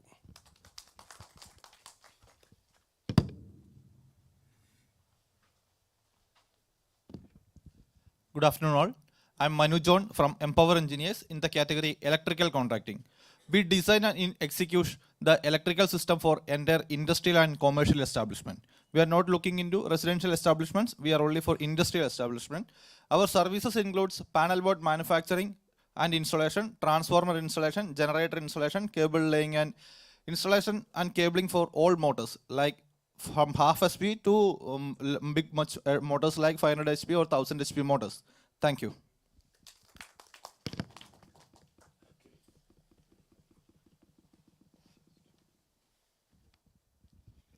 Thank you. നമസ്കാരം, എൻ്റെ പേര് അഖിൽ. ആലപ്പുഴയാണ് സ്വദേശം, ആലപ്പുഴ മാവേലിക്കര. ഞാൻ എഡ്യൂക്കേഷൻ ഇൻഡസ്ട്രിയുമായി ബേസ് ചെയ്താണ് കുറച്ച് കാര്യങ്ങൾ ചെയ്യുന്നത്. തുടക്കം ഒരു എഡ്യൂക്കേഷൻ കൗൺസിലറായിട്ടാണ്. ഇന്ന് ലുമിനി സ്കൂൾ ഓഫ് മെഡിക്കൽ സ്ക്രൈബിംഗ് എന്ന് പറഞ്ഞാൽ മെഡിക്കൽ ഡോക്യുമെൻറ്റേഷനെ ബേസ് ചെയ്തിട്ടുള്ള ഒരു ഇൻസ്റ്റിറ്റ്യൂഷൻസ് ഒരു 6ഓളം ബ്രാഞ്ചസ് കേരളത്തിലുണ്ട്, ട്രിവാൻഡ്രം മുതൽ കണ്ണൂർ വരെ. ഏകദേശം ആ ഒരു മേഖലയിൽ 300ഓളം സ്റ്റുഡൻസ് പെർ ഇയർ നമ്മളുടെ സ്ഥാപനത്തിൽ നിന്ന് പഠിച്ചിറങ്ങുന്നു. അതിൻ്റെ പ്രത്യേകത എന്താണെന്ന് ചോദിച്ചാൽ മെഡിക്കൽ ഡോക്യുമെൻറ്റേഷൻ, അതായത് ഹ്യൂമൻ റിസോഴ്സിൽ ഏറ്റവും ഇനിയും വരാൻ പോകുന്നൊരു കാലഘട്ടത്തിൽ ഹെൽത്തിനെ മെഡിക്കൽ പരമായിട്ട്, അതായത് ഇൻഷുറൻസ് പരമായിട്ട് ഡോക്യുമെൻ്റ് ചെയ്യുന്ന സ്കിൽഡ് ലേബേഴ്സ് വളരെ കുറവാണ്. ആ ഒരു മേഖലയിൽ 100% പ്ലേസ്മെൻറ്റ് ഗ്യാരണ്ടിയോടുകൂടി ഇന്ത്യയിലെ തന്നെ ആദ്യത്തെ പ്ലേസ്മെൻറ്റ് ഗ്യാരണ്ടി പ്രോഗ്രാമാണ് നമ്മുടേത്. പഠിച്ച് പാസ്സായി ഇറങ്ങിക്കഴിഞ്ഞാൽ ആവറേജ് ഒരു 40,000 റുപ്പീസ് സ്റ്റാർട്ടിംഗ് സാലറിയിൽ ജോബ് കൊടുക്കുമെന്ന് ഗ്യാരണ്ടിയോടുകൂടി പ്രവർത്തിക്കുന്ന ഏക ഇൻസ്റ്റിറ്റ്യൂട്ടാണ്. രണ്ടാമത്തേത് ഇപ്പോൾ നമ്മൾ ഡെവലപ്പ് ചെയ്യുന്നത് ഒരു ഓട്ടോമേഷൻ സോഫ്റ്റ്വെയർ, അതായത് ഒരു എഡ്യൂക്കേഷൻ കൗൺസിലർ അവരെ സംബന്ധിച്ച് ഒരു കുട്ടിക്ക് എന്തായിത്തീരണമെന്ന് ചെയ്യാൻ പറ്റുന്ന രീതിയിലൊരു ഓട്ടോമേറ്റഡ് സോഫ്റ്റ്വെയറിൻ്റെ പണിപ്പുരയിലാണ്. ഓൾമോസ്റ്റ് 90% കഴിഞ്ഞിരിക്കുന്നു. അതിൻ്റെ ഇപ്പം ഞാൻ കുഞ്ഞാക്കയായിട്ടൊക്കെ സംസാരിച്ചുകൊണ്ടിരിക്കുന്നു. അതിൻ്റെ കുറച്ച് ഭാഗം കൂടെ കംപ്ലീറ്റ് ചെയ്യാൻ ഈ യാത്ര അത്യാവശ്യം ഗുണം ചെയ്തിട്ടുണ്ടെന്നുള്ള കാര്യം ഉറപ്പാണ്. അടുത്തതായി അതിനോടൊപ്പം തന്നെ ഒരു IT കമ്പനി ആണ് ലക്ഷ്യം. അതായത് എഡ്യൂക്കേഷൻ മേഖലയിൽ ഫുള്ളി ഓട്ടോമേറ്റഡ് ആയിട്ടുള്ള, അപ്പോൾ ധാരാളം എഡ്യൂക്കേഷൻ ഇൻസ്റ്റിറ്റ്യൂഷൻ നടത്തുന്ന ആൾക്കാരൊക്കെ ഇവിടെയുണ്ട്. അവരുടെയൊക്കെ നമുക്ക് കേരളത്തിൽ ഡിജിറ്റൽ മാർക്കറ്റിംഗ് പോലെയുള്ള ഏജൻസികളൊക്കെ ഉണ്ടാവും, പക്ഷേ അതൊക്കെ ജനറലി ഉള്ളവരായിരിക്കും. അതല്ലാതെ എഡ്യൂക്കേഷനെ മാത്രം ഫോക്കസ് ചെയ്തിട്ട് അവർക്ക് എന്തൊക്കെയാണോ അവരുടെ പ്രോബ്ലംസ്, അതായത് മാർക്കറ്റിംഗ് ആവാം, HR റിലേറ്റഡ് പ്രശ്നങ്ങളാവാം, അല്ലെങ്കിൽ ഡോക്യുമെൻറ്റേഷൻ ആവാം, അതിനെയൊക്കെ ബേസ് ചെയ്തിട്ട് പ്യുവറായിട്ട് എഡ്യൂക്കേഷനെ മാത്രം ബേസ് ചെയ്തിട്ടുള്ളൊരു IT കമ്പനി മിക്കവാറും ഒരു 2 monthsനുള്ളിൽ അതിൻ്റെ ലോഞ്ച് ഉണ്ടാവും. ഇത്രയാണ് ഇപ്പോൾ ചെയ്തുകൊണ്ടിരിക്കുന്ന കാര്യങ്ങൾ. Okay, thank you.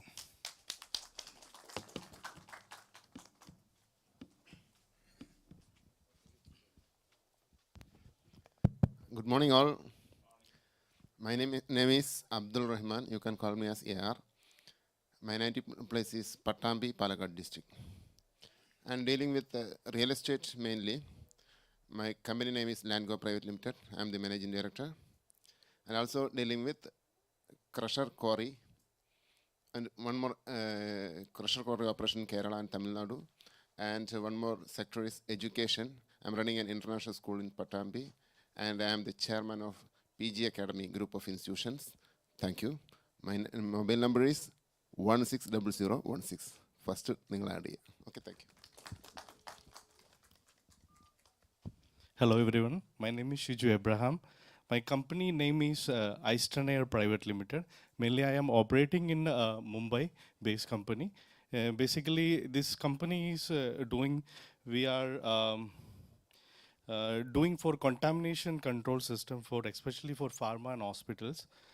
generally who are interested in manufacturing in a hygienic clean room setup, definitely we will support him. Okay. So thank you. Thanks.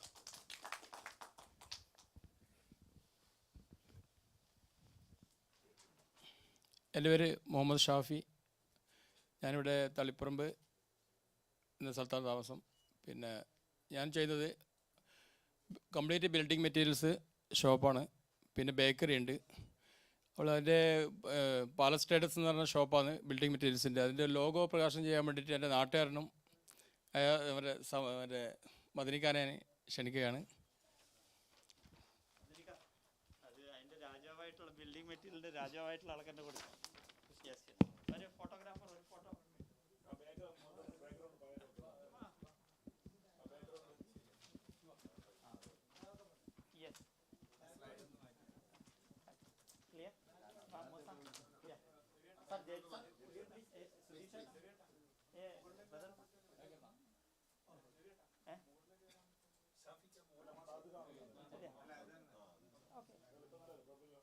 Okay.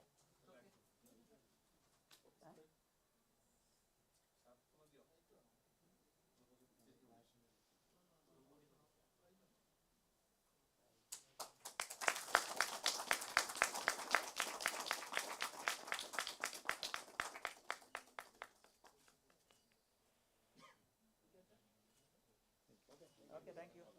Thank you. Oh, thank you all of.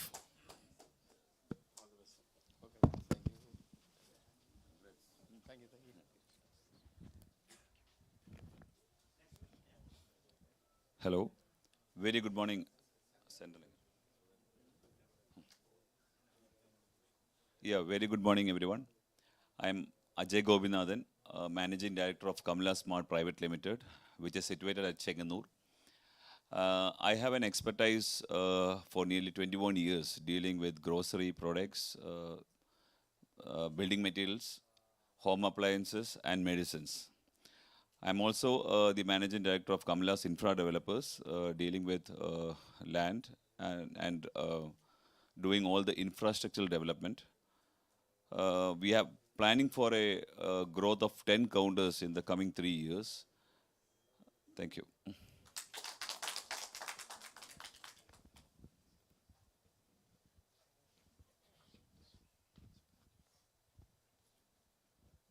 Good morning.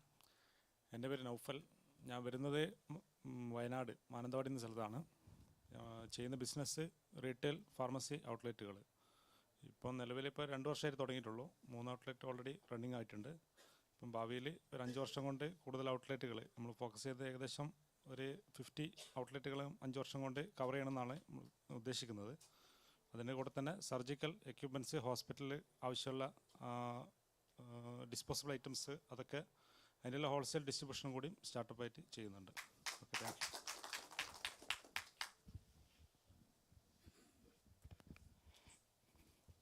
Hi all, myself Zakaria. I'm basically an environmental consultant. My background is I had my master's in waste management from University of Northampton, UK in 2012, and I started my proprietary firm Northam CNV Solution in 2015.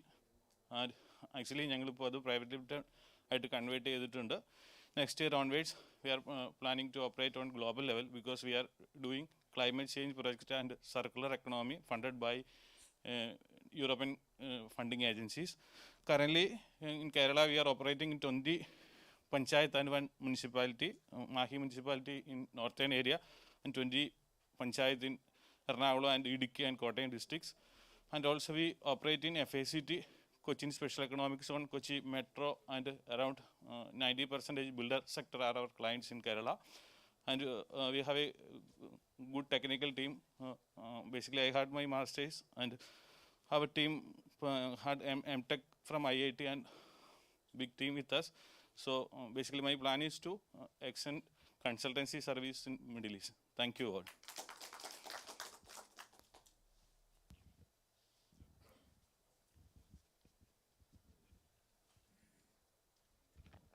നമസ്കാരം.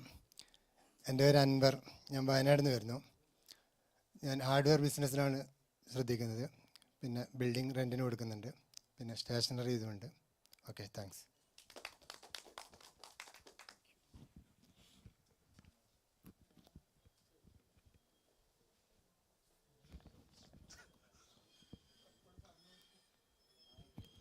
Hello hello hi കുട്ടികളെ myself Mohammad Bashir KP coming from Kerala Edat Kannur, and here I am interested in counseling and mentoring for students. Basically I am a psychology counselor and trainer and mentor. കുറച്ച് നാൾ നാട്ടിലും വിദേശത്തായിട്ട് ഉണ്ടാവാറുണ്ട്. Payyanur മെഡിസിറ്റിയിൽ psychology കൗൺസിലറാണ്. അതോടൊപ്പം തന്നെ മെയിനായിട്ട് ഏറ്റവും കൂടുതലായിട്ട് ഉദ്ദേശിക്കുന്നത് കുട്ടികൾക്ക് വിദ്യാഭ്യാസ, സാമൂഹിക, സാംസ്കാരിക, ധാർമ്മിക രംഗത്തുള്ള ഒരു ചേഞ്ചസിന് വേണ്ടിയിട്ട് യാത്ര പോലുള്ള രീതിയിലുള്ള കൗൺസിലിംഗ്.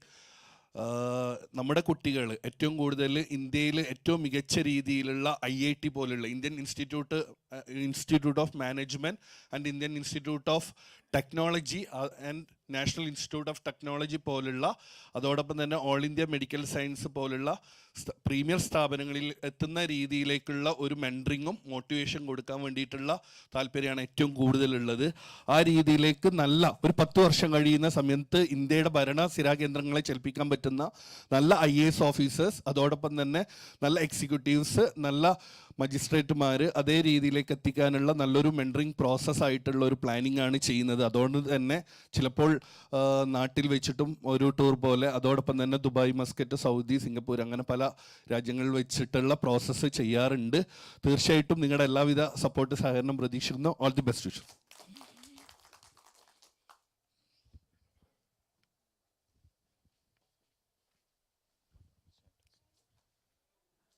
Hi everyone. ഞാൻ ഈ കാണും പോലെയൊന്നുമല്ല കേട്ടോ, ഭയങ്കര സംഭവമാണ്. 2015 സ്റ്റാർട്ടപ്പുകളെ കുറിച്ചിട്ട് ഇങ്ങനെ ഒരു താല്പര്യം തോന്നിയ സമയത്ത് ഇന്ത്യയുടെ ഭാവി സ്മോൾ ആൻഡ് മീഡിയം എൻ്റർപ്രൈസസിലാണെന്നുള്ള ഒരു തിരിച്ചറിവ് അന്ന് തന്നെ ഒരു ഓൺലൈൻ സർവീസസ് സ്റ്റാർട്ട് ചെയ്ത് e-commerce സൈറ്റ് സ്റ്റാർട്ട് ചെയ്തിരുന്നു. അങ്ങനെ ഓരോ വർഷവും ഇപ്പോൾ ഓരോ സ്റ്റാർട്ടപ്പുകൾ ചെയ്തുകൊണ്ട് ഇപ്പം 7ാമത്തെ സ്റ്റാർട്ടപ്പ് ഈ വർഷം ചെയ്യുന്നുണ്ട്. അപ്പോൾ 7 സ്റ്റാർട്ടപ്പുകളും പിന്നെ സോഷ്യലി കമ്മിറ്റഡ് ആയതുകൊണ്ട് നമ്മളൊരു ട്രസ്റ്റുണ്ട്. എഡ്യൂക്കേഷണൽ ഫീൽഡിലാണ് ഭാവി. ഇപ്പോൾ നമ്മുടെ കുഞ്ഞാക്ക പറഞ്ഞതുപോലെ മോറലി ആൻഡ് ബാക്കിയുള്ള വിഷയങ്ങളിലൊക്കെ നമ്മൾ നല്ല കുട്ടികൾ ഡെവലപ്പ് ചെയ്യാൻ വേണ്ടിയിട്ടുള്ള ട്രസ്റ്റിൻ്റെ വർക്കിലുണ്ട്. അപ്പോൾ എൻ്റെ ഫീൽഡ് ബേസിക്കലി മാനേജ്മെൻറ്റിലാണ്. മാനേജ്മെൻറ്റിൽ PhD ഹോൾഡറാണ്. പിന്നെ ഓൺലൈൻ സർവീസസ് ഉണ്ട്, ജ്വല്ലറി ഉണ്ട്, ഇലക്ട്രിക്കൽ വെഹിക്കിൾസിൻ്റെ ഡീലർഷിപ്പ് ഉണ്ട്. പിന്നെ ഇപ്പോൾ ഫുഡ് ആൻഡ് പ്രോസസ്സിങ്ങിൽ ഒരു പ്രോഡക്റ്റ് ലോഞ്ച് ചെയ്തിട്ടുണ്ട്, മുരിങ്ങ പ്രോജക്ട്സ് എന്ന് പറഞ്ഞിട്ട്. ഇതൊക്കെയാണ് ഫീൽഡ്. വളരെ സന്തോഷം. പോസിറ്റീവ് കമ്മ്യൂണിൻ്റെ വളരെ നല്ല അച്ചീവ്മെൻ്റ് ആണ്. Thank you all.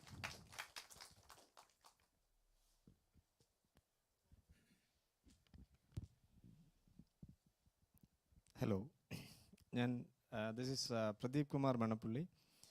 I'm representing Pravaha Softwares and Consultancy Services Private Limited. We are into ERP manufacturing, ERP software development for manufacturing sector. So ERP software is really complex software. Many a time a product may not be fit to a company.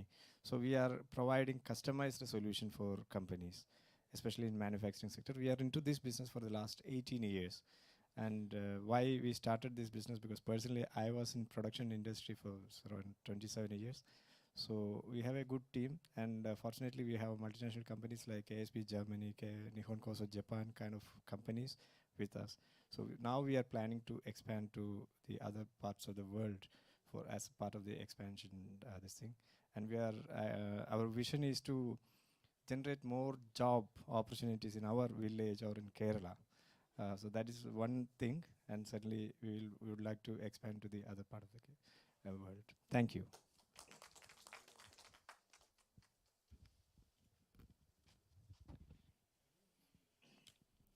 വെള്ളം zero ZDRO അതിൻ്റെയാണ് pronunciation എനിക്കറിയില്ല. 0 litre. കേരളത്തിൽ ഈ business നടക്കില്ല. കാരണം എന്താ അറിയോ, നമ്മുടെ നാട്ടിൽ ഇഷ്ടംപോലെ വെള്ളമുണ്ട്. അപ്പോൾ ഞങ്ങളൊരു പുതിയൊരു, ഇതെല്ലാം എൻ്റെ എല്ലാവർക്കും അറിയാം ഞാൻ എന്താണെന്ന്, നിങ്ങൾക്ക് എല്ലാവർക്കും അറിയാം. എൻ്റെ ബിസിനസ് എന്താണ്, കോസ്മെറ്റിക്സ് ആണ്, ആയുർവേദമാണ്, എല്ലാം നിങ്ങൾക്ക് അറിയാം. 0 ലിറ്റർ എന്ന് പറഞ്ഞൊരു കമ്പനി ഞങ്ങൾ തുടങ്ങാൻ പോവാം. അതായത് ഞാൻ ചിലപ്പോൾ നാളെ ചിലപ്പോൾ ബാംഗ്ലൂരിലേക്കാണ് പോവുക, മറ്റന്നാളോ പോവുക. അപ്പോൾ ഒരു കമ്പനി തുടങ്ങുകയാണ് 0 ലിറ്റർ. വെള്ളമില്ലാതെ എങ്ങനെ വണ്ടി കഴുകാം അല്ലേ?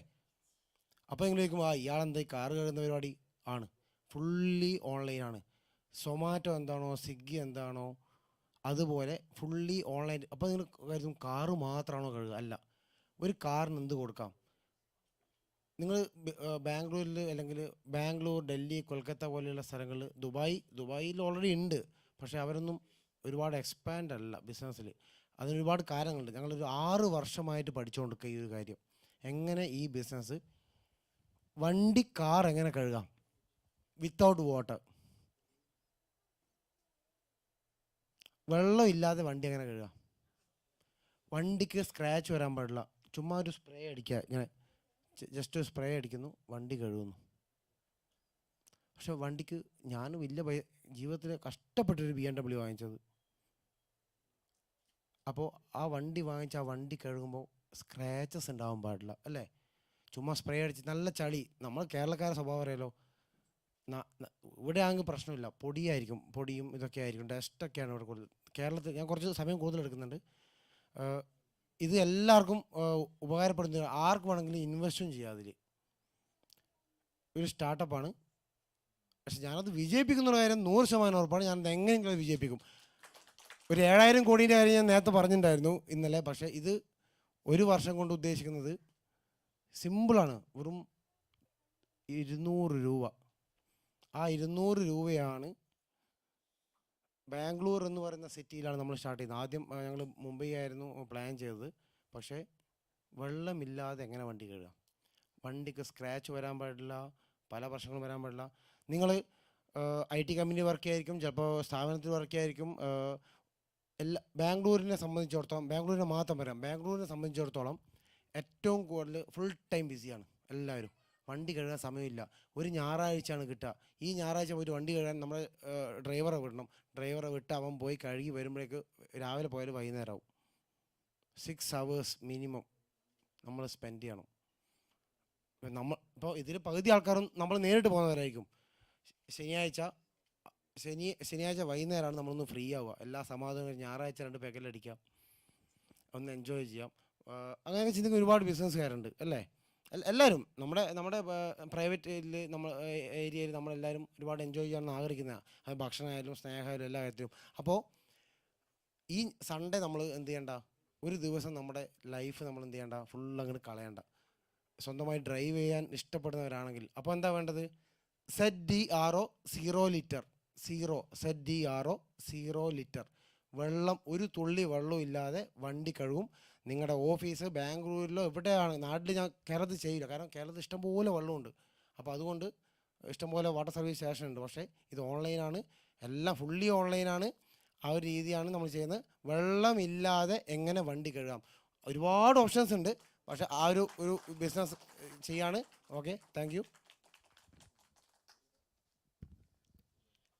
ഹലോ, ഞാൻ ഷിഹാബ്, മലപ്പുറം ജില്ലയിൽ നിന്നാണ് വന്നത്. പിന്നെ 2 ക്ലോത്തിങ് കമ്പനിയുടെ കേരള സെയിൽസ് മാനേജറാണ്. അതുപോലെ ഒരു 3 ഡിസ്ട്രിക്റ്റിൻ്റെ ഡിസ്ട്രിബ്യൂട്ടറാണ് അവിടെ. പിന്നെ നമ്മളിപ്പോൾ പുതിയതായിട്ട് ഇപ്പോൾ ദുബൈയിലും അതുപോലെ ഖത്തറിലും ഒക്കെ പുതിയതൊരു ബിസിനസ് തുടങ്ങിയിട്ടുണ്ട്. വീണ്ടും എക്സ്പാൻഡ് ചെയ്യാൻ ഉദ്ദേശിച്ചുകൊണ്ടാണ് വന്നത്. Thank you.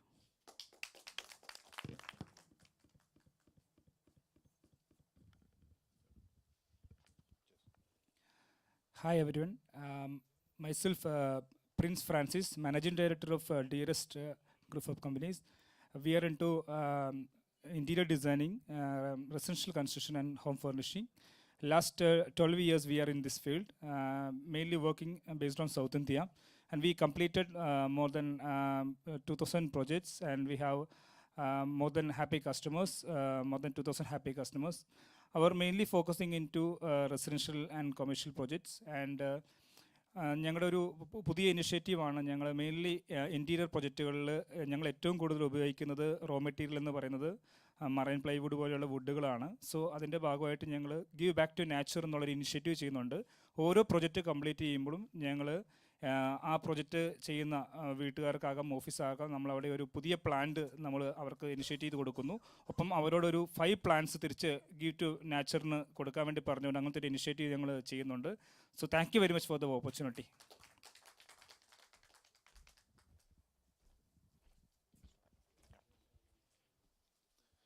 Hi all, my name is Praveen James Samuel. I'm a brand consultant. My firm name is Lemonman Creative Ads. We have been doing branding and advertising for almost 12 years. My past, I have almost 12 to 13 years of experience in corporate, as well as I'm a strategy marketing head for Wipro in APAC. We have a presence in Dubai as well as we have few clients, and we are the official branding consultants for Zintide Group and BM Porsche. Thank you.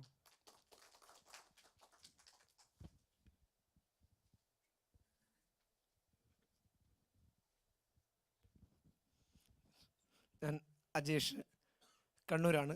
Elegant interior and modular kitchen private limited എന്ന സ്ഥാപനത്തിൻ്റെ managing ഡയറക്ടറാണ്. ഇപ്പോൾ നമുക്ക് Kannur, Kanhangad, Bangalore 4 showrooms ഇപ്പം ഉണ്ട്.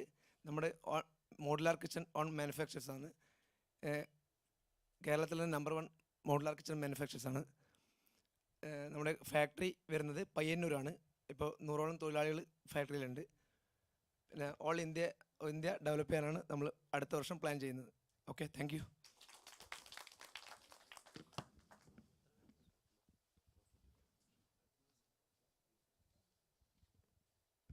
Hi all, എൻ്റെ പേര് ഫിറോസ് ഖാൻ, പാലക്കാട് നിന്നാണ് വരുന്നത്. ഞാൻ റിയൽ എസ്റ്റേറ്റ് ഡെവലപ്മെൻറ്റാണ് ചെയ്തുകൊണ്ടിരിക്കുന്നത്. ഞങ്ങൾ ഫാമിലിയിൽ എല്ലാവരും വന്നിട്ടുണ്ട്. ഇത്രയും നല്ലൊരു ബിസിനസ് ടീമിൻ്റെ കൂടെ വന്നത് ദൈവാനുഗ്രഹമായി കരുതുന്നു. എല്ലാവർക്കും thanks. By.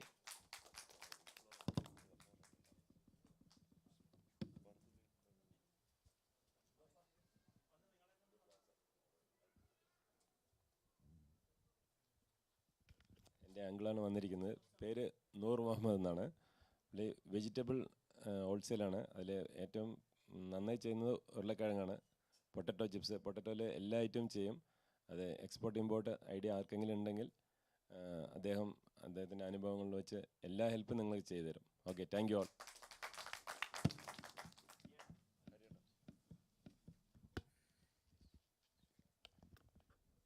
I am Haridas Mangalaseri, Managing Director of Basta Renewable Energy Private Limited.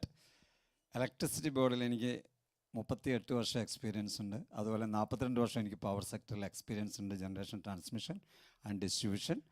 After my retirement I started my on with a group of engineers, Basta Renewable Energy Private Limited.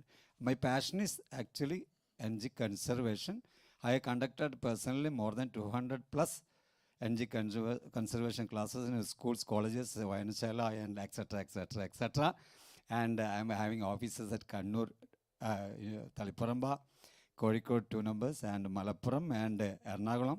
I'm dealing with everything, connect Basta for everything in solar and eco-friendly products. And we are promoting electrical vehicles too. We are in many brand visibility and model visibility. And I'm a distributor for one brand throughout Kerala. We are multi-brand dealing with electrical vehicles. Thank you all. Thank you very much for this opportunity. And I ask the most respected person, Mr. Madani from my hometown. Really very happy to have such a team with us. And really this is the first time I am coming in Dubai. And really I am very much happy because actually I am doing business for spreading happiness. Happiness, actually we can create happiness only because if we are having purity in heart, clarity in mind, and sincerity in action. Thank you all. Thank you very much.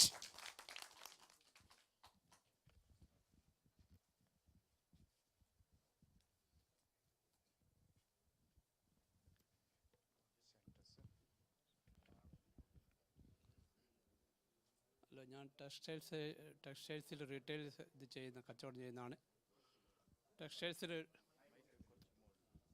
ടെക്സ്റ്റൈൽസിൽ റീറ്റെയിലിൽ കച്ചവടം ചെയ്യുന്നതാണ്. എൻ്റെ മകൻ്റെ കൂടെ കൂടിയിട്ട് ഇത് medical ഫീൽഡിൽ ഇപ്പം partner മുമ്പ് പറഞ്ഞ് 50 ഔട്ട്ലെറ്റിൽ 2 വർഷം കൊണ്ട് റീറ്റെയിൽ തുടങ്ങാനാണ് ഉദ്ദേശിക്കുന്നത്. അത്രേ ഉള്ളൂ.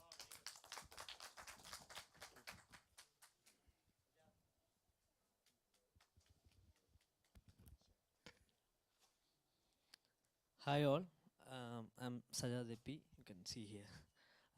എൻ്റെ ഉപ്പയാണ് ഇപ്പം സംസാരിച്ചത്. എൻ്റെ പാർട്ട്ണർ നോഫൽ കുറച്ച് മുമ്പേ സംസാരിച്ചിരുന്നു. I am the cofounder of Wayne medicare LLP and Athulya medicals. Athulya medicals എന്നുള്ളത് നമ്മുടെ റീറ്റെയിൽ ഔട്ട്ലെറ്റ്സ് ആണ്. Now we have like 3 outlets running and we are focusing on like expanding into the 50 outlets within like next 2 years. And now we have also started our new LLP, Vein Medicare LLP, which is actually the distribution and dealership of medical equipments, surgicals and medical disposables. We are also looking ahead to expand our business to UAE and GCC countries, African countries also. Like, thank you all. Thank you to the PCEC community for giving me this opportunity. Like, it was a very wonderful opportunity.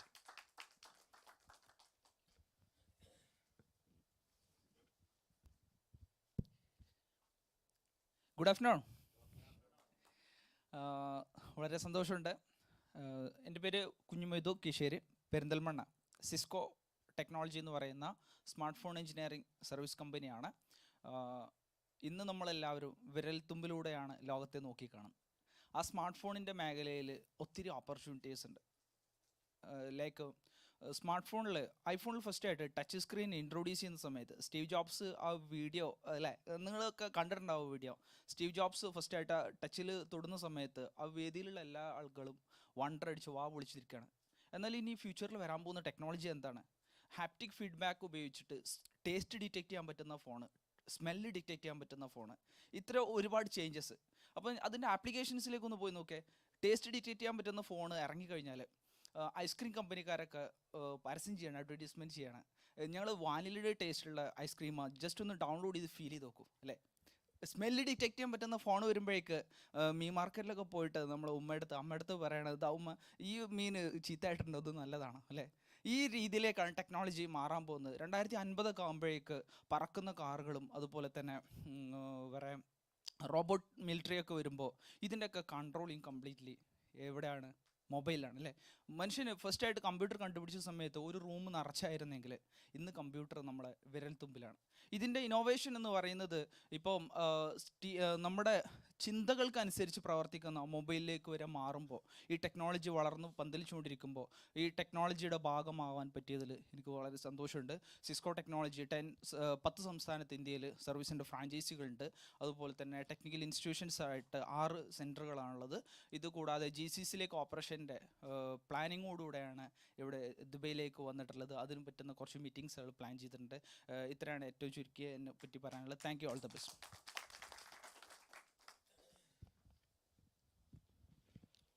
Hi, hello. Myself, I am Sunny. Sorry. Hi. Myself, I am Sunny Sebastian. I am from Bangalore. I am the Managing Director of Iron Labs. Iron Labs Private Limited. It's a electronics-based company. We are major focusing in power electronics and embedded system. We have major clients in government sector, DRDO and NIT, HAL, Hindustan Aeronautic Limited. And another company is Microcube Infra, it's Bangalore. And the Imani Lifestyles Private Limited is based in Mumbai. It's clothing company. And another company is Kindlearn Private Limited. It's based in Infopark, Ernakulam. And co-founder in SVI Diamonds is the manufacturing in diamonds jewelry. It's customized based in. And another company is Ocean Trade Links. It's from Ernakulam, and we are dealing in paper and printing equipments in all over Kerala. Thank you. Thank you for this opportunity.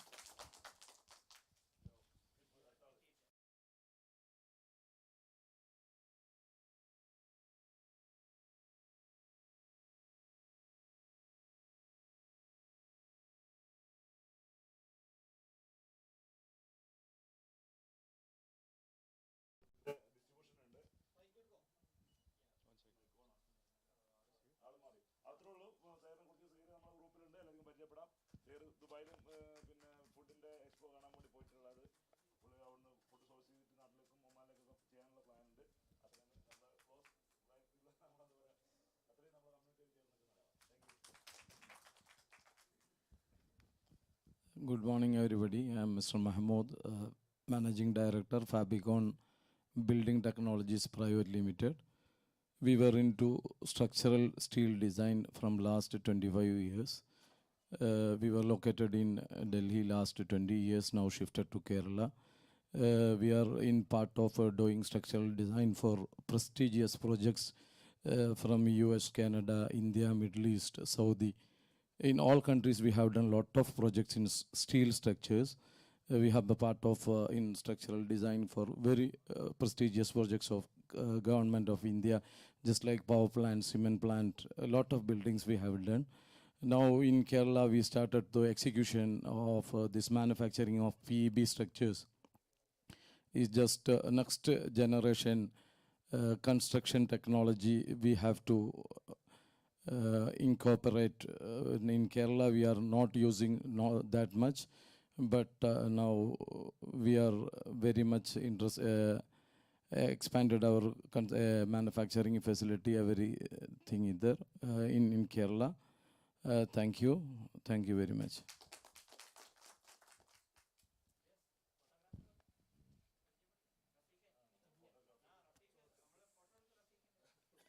സമയമില്ല, 1 മണിയായി.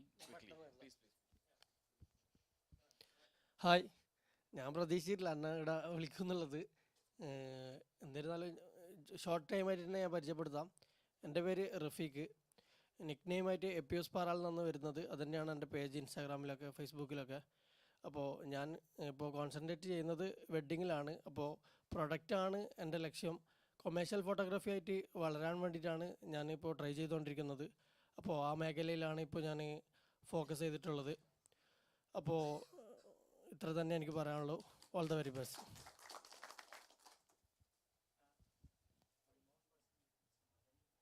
All right.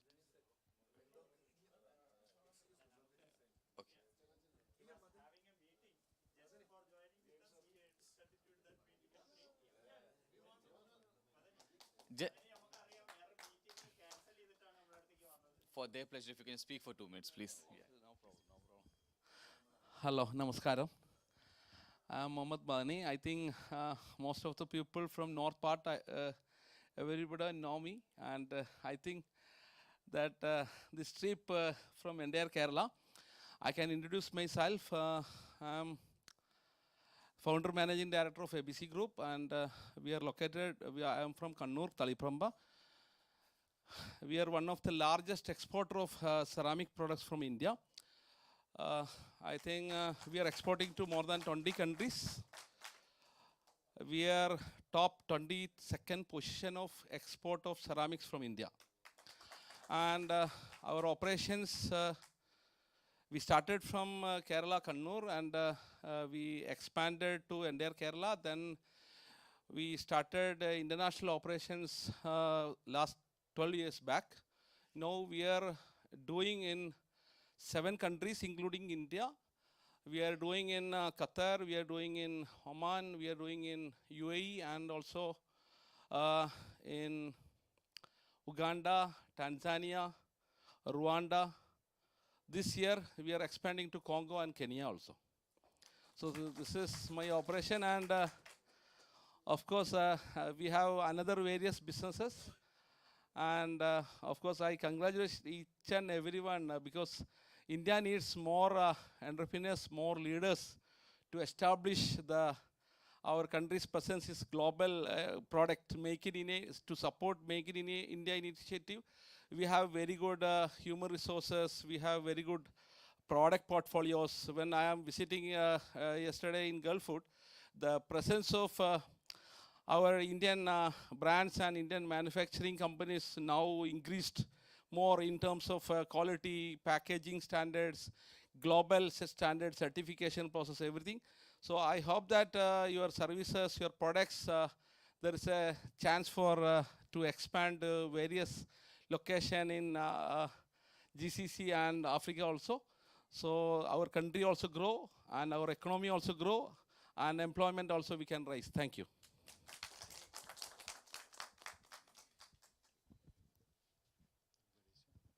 So now I would request a very well-known accountant and audit professional in Dubai, since ages.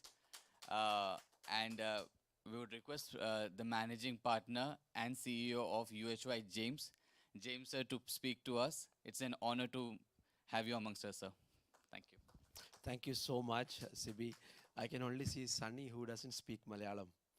Only എല്ലാവരും ബാക്കിയുള്ള എല്ലാവരും മലയാളം സംസാരിക്കുന്നവരല്ലേ. ഞാൻ 30 വർഷമായിട്ട് ഇവിടെ UAE-ലുണ്ട്. Chartered accountant ആണ്. CPA from US. Practice ചെയ്യുന്നു. ഏതാണ്ട് ഒരു 100 ആൾക്കാരോളം കൂടെ വർക്ക് ചെയ്യുന്നു. ഇവിടെ 5 ഓഫീസുണ്ട്. ഞാനൊരു നെറ്റ്വർക്ക് ശൃംഖല UHY എന്ന് പറഞ്ഞ ഹെഡ് ക്വാർട്ടേഡ് ഇൻ UK. അതിൻ്റെ നെറ്റ്വർക്കിൽ ഒരു 100-102 രാജ്യങ്ങളിൽ ഞങ്ങളുടെ പ്രസൻസ് ഉണ്ട്. Accounting, audit, practice. പക്ഷേ നിങ്ങളോടിപ്പോൾ ഞാൻ സംസാരിക്കാൻ ഉദ്ദേശിക്കുന്നത്, നിങ്ങളെല്ലാവരും ഓൺട്രപ്രനേഴ്സാണ്. ആഗ്രഹമാണ് എല്ലാവർക്കും ബിസിനസ് ചെയ്യണമെന്ന്. ഞാനൊരു 10,000 കമ്പനികളുടെ ഒക്കെ ബിസിനസ്സുകളൊക്കെ നോക്കുന്ന ഒരാളെന്ന നിലയ്ക്ക് ഞാൻ പറയുകയാണ്, നമ്മളുടെ എന്ത് ഡെസിഷൻ എടുക്കുന്നതും please, even if it has to be delayed, please run through it before you do it. എപ്പോഴും നമ്മൾ കാണുന്ന പ്രോബ്ലം ലീഗൽ ടസിൽസ് ആണ് കൂടുതലും. പാർട്ട്ണർഷിപ്പ് ആയാലും അതുപോലത്തെ എന്ത് നിങ്ങളിപ്പോൾ പലരും കണ്ടു, ഞാൻ പാർട്ട്ണർഷിപ്പിലും ഫാമിലി ബിസിനസ് ഈസ് ഫൈൻ. ഇപ്പോൾ ഫാമിലി ബിസിനസ്സിലും ഏറ്റവും കൂടുതൽ പ്രോബ്ലംസ് വരുന്ന സ്ഥലമാണ്, അറിയാലോ. ഇപ്പോൾ ലോകത്തെമ്പാടുമുള്ള രാജ്യങ്ങളിൽ എല്ലായിടത്തും ഇത് തന്നെയാണ് സംഭവം. ഫാമിലിയിൽ പോലും പ്രശ്നങ്ങളാണ്.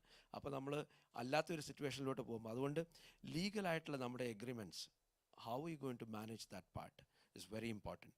പിന്നെ പ്രീ ഫീസിബിലിറ്റി. നമ്മൾ ഏതൊരു കാര്യത്തിൽ നമ്മൾ പൈസ മുടക്കിയിട്ട് അങ്ങോട്ട് ജമ്പ് ചെയ്യുന്നതിന് മുമ്പ് it is always good to run through somebody who understands the market. നമ്മളിപ്പോൾ ആരെങ്കിലും പറഞ്ഞ് ഒരു ഫ്രീ സോണിൽ പോയി സെറ്റപ്പ് ചെയ്യാം, ഒരു ആഗ്രഹം വെച്ചുകൊണ്ട് നമ്മൾ പോയി പൈസ മുടക്കിക്കൊണ്ട്, അങ്ങനെ എത്ര ആൾക്കാർ കമ്പനി തുടങ്ങിയിട്ട് 2ാമത്തെ കൊല്ലം റിന്യൂവൽ ആവുന്ന സമയത്ത് നമുക്കൊന്നും സംഭവിച്ചിട്ടില്ല, നമുക്കൊന്നും സാധിച്ചില്ല. അപ്പോൾ അതുകൊണ്ട് എന്ത് ഡെസിഷൻ എടുക്കുന്നതും നല്ലതാണ്. ഇവിടെ ബിസിനസ്, ഇവിടുത്തെ ഷെയ്ഖ് മുഹമ്മദ് പറഞ്ഞേക്കുന്ന ഒരു കാര്യമുണ്ട്. നമ്മളൊക്കെ ഇവിടെയുള്ള ആൾക്കാരിൽ ബോട്ടിൽ നെക്ക് എന്ന് പറയും. അതായത് ഒരു ബോട്ടിലിനകത്തോട്ട് കയറിപ്പെടാനായിട്ട് നമുക്ക് ഭയങ്കര പാടാണ്. പക്ഷെ കയറിക്കഴിഞ്ഞാൽ പിന്നെ പുറത്ത് പോകാൻ പറ്റില്ല. അതാണ് ഈ നാട്. നമ്മളിപ്പോൾ പിണറായി സഹാബ് ഇവിടെ വന്നപ്പോൾ ഞാൻ വേറെ ആരെയും ഇത് പറയുകയല്ല, നമ്മുടെ ഷെയ്ഖ് മുഹമ്മദും അതുപോലെ തന്നെ ഇവിടുത്തെ ആൾക്കാരും റൂളേഴ്സ് കൊടുത്ത ആ റെസ്പെക്റ്റ് അത് നിങ്ങൾ കണ്ടു കാണും. അതായത് അദ്ദേഹം മലയാളത്തിലാണ് ട്വീറ്റ് ചെയ്തത്. അപ്പോൾ അത്രയ്ക്ക് റെസ്പെക്റ്റ് വന്നത് കാരണം എന്ന് പറഞ്ഞാൽ ഈ 3.5 മില്യൺ ആൾക്കാരുള്ള ഈ ഇന്ത്യൻസിനകത്തു നിന്ന് അതിൻ്റെ 40% വരുന്ന മലയാളികൾ അവരുയർത്തിയ ശരിക്കും ഹാർഡ് വർക്ക്, ഹ്യൂമിലിറ്റി, എല്ലാം ഡിസിപ്ലിൻഡ് ആയിട്ടുള്ള ലൈഫ് കാര്യങ്ങൾ വെച്ചിട്ടാണ്. അപ്പോൾ ഓരോരുത്തരും നിങ്ങളെല്ലാവരും നമ്മൾ സ്വാഗതം ചെയ്യുന്നു, ഹാർദവമായിട്ട് സ്വാഗതം ചെയ്യുന്നു UAE-ലോട്ട്. ഇത് is A land of opportunity, you can do wonders. പക്ഷേ നമ്മൾ ഫോക്കസ് ചെയ്ത് പോകണം. ഇവിടെ വരുമ്പോൾ ആൾക്കാർ നോക്കാം, നാളെ യൂസഫലി ആവണമെന്ന് വിചാരിച്ചാൽ നടക്കില്ല. അപ്പോൾ അതാണ് നമ്മൾ പലപ്പോഴും എനിക്കെന്താ അതുകൊണ്ട് ആയിക്കൂടാ എന്നുള്ള ഒരു സിറ്റുവേഷനിലൊക്കെ ഉള്ള അതല്ല. നമുക്കൊരു പ്രോസസ്സുണ്ട്. അവരൊക്കെ കടന്നു വന്ന വഴികൾ എങ്ങനെയാണെന്നൊക്കെ നമ്മൾ കുറച്ചവരെക്കുറിച്ച് പഠിക്കുമ്പോൾ അറിയാൻ പറ്റും. അപ്പോൾ ഓരോ ബിസിനസ്സുകാരും അവർ വന്നത് ഒരു പെർട്ടിക്കുലർ ലൈനിൽ കൂടെയാണ് വന്നിട്ടുള്ളത്. അതുകൊണ്ട് please prepare your self for it. അപ്പോൾ ഓൾ ദ വെരി ബെസ്റ്റ്. ഞാൻ ഏതാണ്ട് എൻ്റെ ഈ 30 വർഷ കാലഘട്ടത്തിൽ ഏതാണ്ട് ഒരു 4000-ൽ പരം കമ്പനികൾ ഇവിടെ സെറ്റപ്പ് ചെയ്തിട്ടുണ്ട്.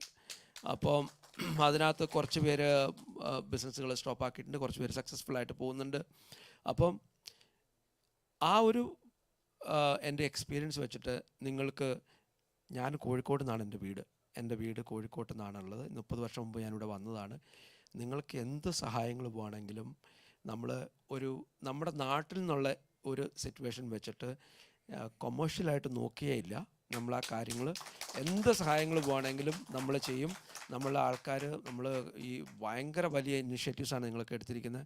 ബദ്രു ഇവരെല്ലാവരും, റാഫി ഇവരെല്ലാവരും. അപ്പം all the very best to all of you. Wishing you a pleasant stay in Dubai. അപ്പോൾ എന്തെങ്കിലും ആവശ്യമുണ്ടെങ്കിൽ please feel free. Thank you so much. Thank you James sir കാരണമാണ് ഞാൻ ഇവിടെ വന്നത്. He is my first employer. So among many people whom he has mentored, I am one among them. Thank you so much.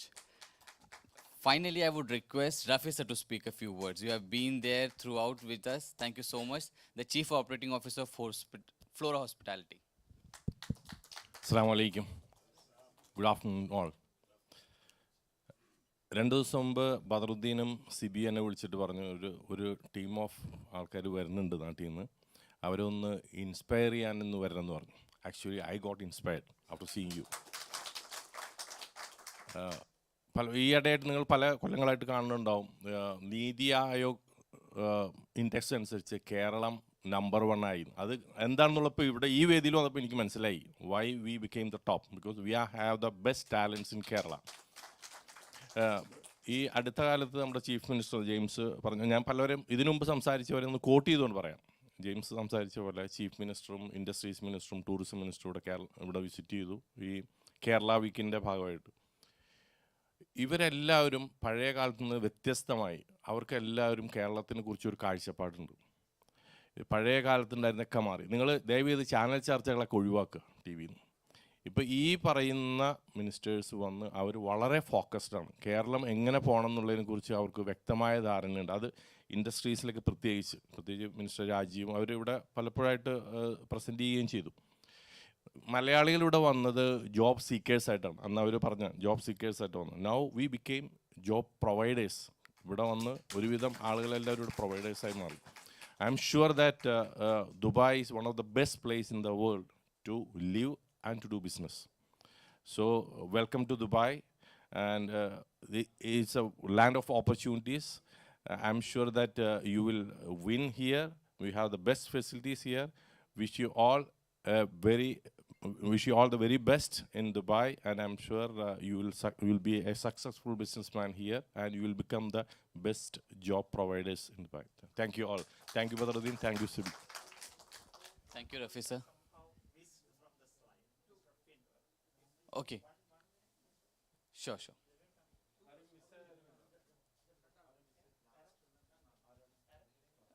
Just introduce yourself, your name, so we can just have the slide. Hi, എൻ്റെ പേര് മുഹമ്മദ് ഫിന്ത്. എനിക്ക് 3 പ്രത്യേകതകളുണ്ട്. ലോകത്ത് എൻ്റെ പേര് എനിക്ക് മാത്രമേ ഉള്ളൂ, ഫിന്ത്. ഒന്നാമത്തെ കാര്യം. രണ്ടാമത്തെ കാര്യം, ഞാൻ എവിടെ പോയാലും ഞാനായിരിക്കും യങ്. സ്വതുവേ ഇപ്പോൾ ട്രെയിനിങ്ങിന് പോയാലും ഇതുവരെയുള്ള ഇപ്പോൾ 25 വയസ്സാണ്. അപ്പോൾ ഏത് ട്രെയിനിങ്ങിന് പോയാലും 21ാമത്തെ വയസ്സ് മുതൽ ട്രെയിനിങ്ങിന് പോകുന്നു, ഓരോ ക്ലാസ്സിന് പോകുന്നു, അന്നേരം എല്ലാം ഞാനായിരിക്കും യങ്.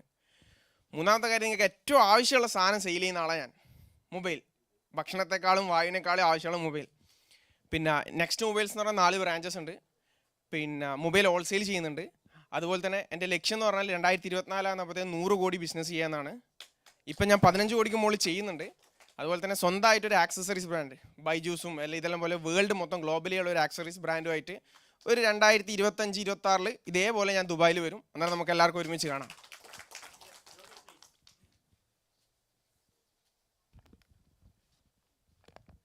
ഹായ്, എൻ്റെ പേര് ജോബി.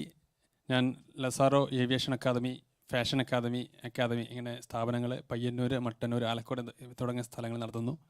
നമ്മൾ mainly aviation, logistics, fashion designing, medical lab technician അങ്ങനെ പല കോഴ്സുകളും നമ്മൾ കൊടുക്കുന്നുണ്ട്. നമ്മൾ ക്വാളിറ്റി എഡ്യൂക്കേഷൻ കുട്ടികൾക്ക് കൊടുക്കുക എന്നുള്ളതാണ് മെയിൻ ഉദ്ദേശം. ഇനിയും ബ്രാഞ്ചസൊക്കെ എല്ലാ സ്ഥലങ്ങളിലുമായിട്ട് വ്യാപിപ്പിക്കാൻ ഉദ്ദേശിക്കുന്നുണ്ട്. Thank you. Good afternoon. എൻ്റെ പേര് മുഹമ്മദ്. ഞാൻ 15 വർഷമായിട്ട് ഖത്തറിലാണ് ബിസിനസ് ചെയ്യുന്നത്. സൂപ്പർ മാർക്കറ്റ് ആൻഡ് റെസ്റ്റോറൻ്റാണ്. ഇൻഷാല്ലാ I will expand my business by end of this year to UAE also. I invite you, all of you, to FIFA World Cup 2020. Okay. നമസ്കാരം. മദനിക്ക് പുതിയ റോളായിട്ടാണ് ഞാനിവിടെ വന്നിരിക്കുന്നത്. ഞാൻ ആക്ച്വലി ഒരു പരസ്യചിത്ര സംവിധായകനാണ്, ബ്രാൻഡ് കൺസൾട്ടൻ്റാണ്. മദനിക്കയുടെ അടക്കം പല ബ്രാൻഡുകൾ, ഇതിലുള്ള 3-4 ബ്രാൻഡുകൾ ഞാൻ ചെയ്തിട്ടുണ്ട്.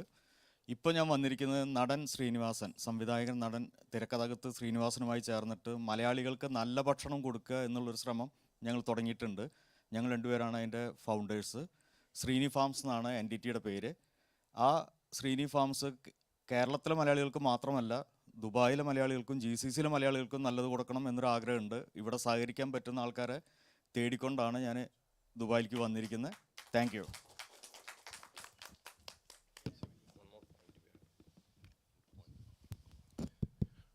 One more point to be added. ഞാൻ ഇവിടെ പേൾ ഇൻവെസ്റ്റ്മെൻറ്റ് എന്ന് പറഞ്ഞ കമ്പനിയുടെ CEO ആണ്. We have 2 divisions, Flora group hotels and on time HR solutions. We have associates in Kerala, best group in Trichur and Oberon Group from Cochin. 1 year back we have invested in a startup, you might be knowing, 90+. It's a tuition app. ഞങ്ങളതിലൊരു main ഇൻവെസ്റ്ററാണ്. Within a period of 1.5 years it has valuated by KPMG 10 times. So I just wanted to say that we have the best talents. Please keep up the spirit. Now may I request Mr. Musa Shafi for the closing remarks. Please, please, please, go ahead. Thank you so much.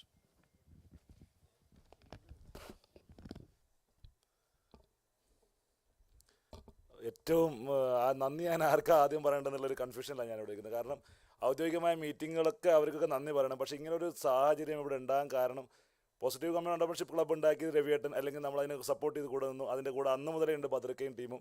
അപ്പം ബദ്രിക്ക ഇങ്ങനെ ദുബായിലേക്ക് വരുന്നതെന്ന് പറഞ്ഞാൽ അന്ന് മുതൽ തന്നെ നമ്മുടെ ഗ്രൂപ്പിലുണ്ടായിരുന്നു, join ചെയ്ത് എന്താ വേണ്ട സപ്പോർട്ട് കാര്യങ്ങളൊക്കെ വേണേൽ പറയണമെന്നൊക്കെ പറഞ്ഞു. ഞാനിങ്ങനെ കാര്യങ്ങളൊക്കെ അത്യാവശ്യം കാര്യങ്ങളൊക്കെ ചിലപ്പോൾ ഒക്കെ ചോദിക്കും എന്ത് കാര്യങ്ങളൊക്കെ. പക്ഷേ അങ്ങേര് പറഞ്ഞ ഒരു സർപ്രൈസ് ഉണ്ട്, നമുക്കൊരു മീറ്റിംഗ് ആക്കാമെന്നൊക്കെ പറഞ്ഞിട്ടുണ്ടെങ്കിൽ പക്ഷേ ഞാൻ ഒരിക്കലും പ്രതീക്ഷിച്ചിട്ടില്ല ഇത്ര ഒരു വലിയ ഒരു അംഗീകാരം. കാരണം ഒരു ചാപ്റ്റർ വേറെ ഇല്ല. കണ്ണൂരിൽ ഒരു വിർച്വൽ മദനിക്ക് കയ്യിലെ പാട്ടാണ്, വേറൊരു സംഭവം ഒന്നുമില്ല. എന്നിട്ട് പോലും അതിനിവിടെ ഒരു അസോസിയേറ്റ് ഇല്ല, ഇവിടെ ഒരു പ്രത്യേകിച്ച് ഒരു സെക്രട്ടറി പ്രസിഡന്റ് ഒന്നുമില്ല. ബദ്രിക്ക എന്ന് പറയുന്നത് നമ്മളെപ്പോലെ തന്നെ ഒരാളാണ് ഗ്രൂപ്പിൽ. എന്നിട്ട് ഇത്ര മനോഹരമായിട്ടുള്ള ഒരു പ്രോഗ്രാം ഒരിക്കലും, കാരണം വന്ന ആളുകൾക്കൊക്കെ എന്തെങ്കിലും ഉണ്ടെങ്കിൽ എല്ലാം തീർന്നു പോകുന്ന രൂപത്തിലുള്ള ഭയങ്കര, ഞാൻ ഫുള്ളി എക്സൈറ്റഡ്. കാരണം ശരിക്കും പറഞ്ഞാൽ കാരണം ഇത് എന്തുകൊണ്ട് സംഭവിച്ചതെന്ന് പറഞ്ഞാൽ ഇതിനൊരു പ്രത്യേകിച്ചൊരു ലീഡർ പൊസിഷൻ ഒന്നുമില്ല. എല്ലാവരും ഇതിൻ്റെ പ്രവർത്തകരാണ്. ഞാനിതിൻ്റെ ഒരു കോർഡിനേറ്ററായിട്ട് വന്നെന്ന് മാത്രമേ ഉള്ളൂ. താങ്ക് യു ബദ്രിക്ക, സുധീഷ്. അത് ഞാൻ ആദ്യം അവർക്ക് തന്നെ നന്ദി പറയേണ്ടത്. പിന്നെ ഔദ്യോഗികമായിട്ട് നമുക്കിവിടെ പ്രോഗ്രാം ഉണ്ടായിരിക്കാൻ സമയം കുറവുകൊണ്ട് ഞാൻ കൂടുതൽ ഒന്നും സംസാരിക്കുന്നില്ല. നമുക്ക് ഈ യോഗത്തിൽ ചീഫ് ഗസ്റ്റ് ആയിട്ടുണ്ടായിരുന്നത് പിന്നെ നമ്മുടെ council general doctor Aman Puri sir, അദ്ദേഹത്തിൻ്റെ അഭാവത്തിൽ അദ്ദേഹത്തിന് ഞാൻ ഹൃദ്യമായി നന്ദി രേഖപ്പെടുത്തുന്നു. അതുപോലെ Siddharth Balachandran, executive chairman CEO, അദ്ദേഹത്തെ ഞാൻ വളരെ ഹാർദമായി നന്ദി രേഖപ്പെടുത്തുകയാണ്. രമേശ് മഹാലിംഗം, അതുപോലെ Gunveena Chanda, James Mathew sir. James Mathew സാറിനോട് ഞാൻ പറയുമായിരുന്നു, കാരണം ഞങ്ങളിങ്ങനെ ഓരോരുത്തർ ഇങ്ങനെ എന്താ പറയുക സ്നേഹം മാത്രം കൊടുത്തിട്ട് കൂടെ നിർത്തലാണ്. അദ്ദേഹം അതിൻ്റെ റിഫ്ലക്ഷൻ വന്ന് പറഞ്ഞു, നിങ്ങൾക്ക് വേണ്ട എന്ത് സപ്പോർട്ടും നിങ്ങൾ ദുബായിൽ വരികയാണെങ്കിൽ എന്താണ് നാട്ടുകാരെന്നുള്ളവരൊക്കെ ചെയ്തു തരാമെന്ന് പറഞ്ഞു. Thank you sir. കാരണം ഇത് ശരിക്കും അത് നിങ്ങൾ ഫീൽ ചെയ്യും, ആളുകൾ വിളിച്ചുകൊണ്ടിരിക്കും, എന്തായാലും വരികയും ചെയ്യും. അതുപോലെ പിന്നെ നമുക്ക് മെയിനായിട്ട് മുഹമ്മദ് റാഫി സാറിനെ കുറിച്ച് പറയാൻ നമുക്കിവിടെ കുറേ ഇൻഫ്രാസ്ട്രക്ചറിൻ്റെ പ്രശ്നം ഉണ്ടാവും. കാരണം അങ്ങേരെ അടുത്ത് ഇൻഫ്രാസ്ട്രക്ചർ ധാരാളം ഉണ്ട്, നമുക്ക് മീറ്റ് ചെയ്യാനും വിസിറ്റ് ചെയ്യാനൊക്കെ പറ്റും. അദ്ദേഹത്തിൻ്റെ വേർഡ്സ് വളരെ ഇൻസ്പയറിംഗ് ആയിരുന്നു. അത് പറഞ്ഞു കഴിയുമ്പോഴത്തേക്കാണ് അദ്ദേഹം മറന്നുപോയ കാര്യം പിന്നെയാണ് വന്ന് പറയുന്നത്. കാരണം അതാണ് മോസ്റ്റ് ഇമ്പോർട്ടൻറ്റ്. കാരണം നമുക്കൊരു ഇൻവെസ്റ്റേഴ്സ് ഗ്രൂപ്പ് ഉണ്ടെന്ന് പറഞ്ഞു.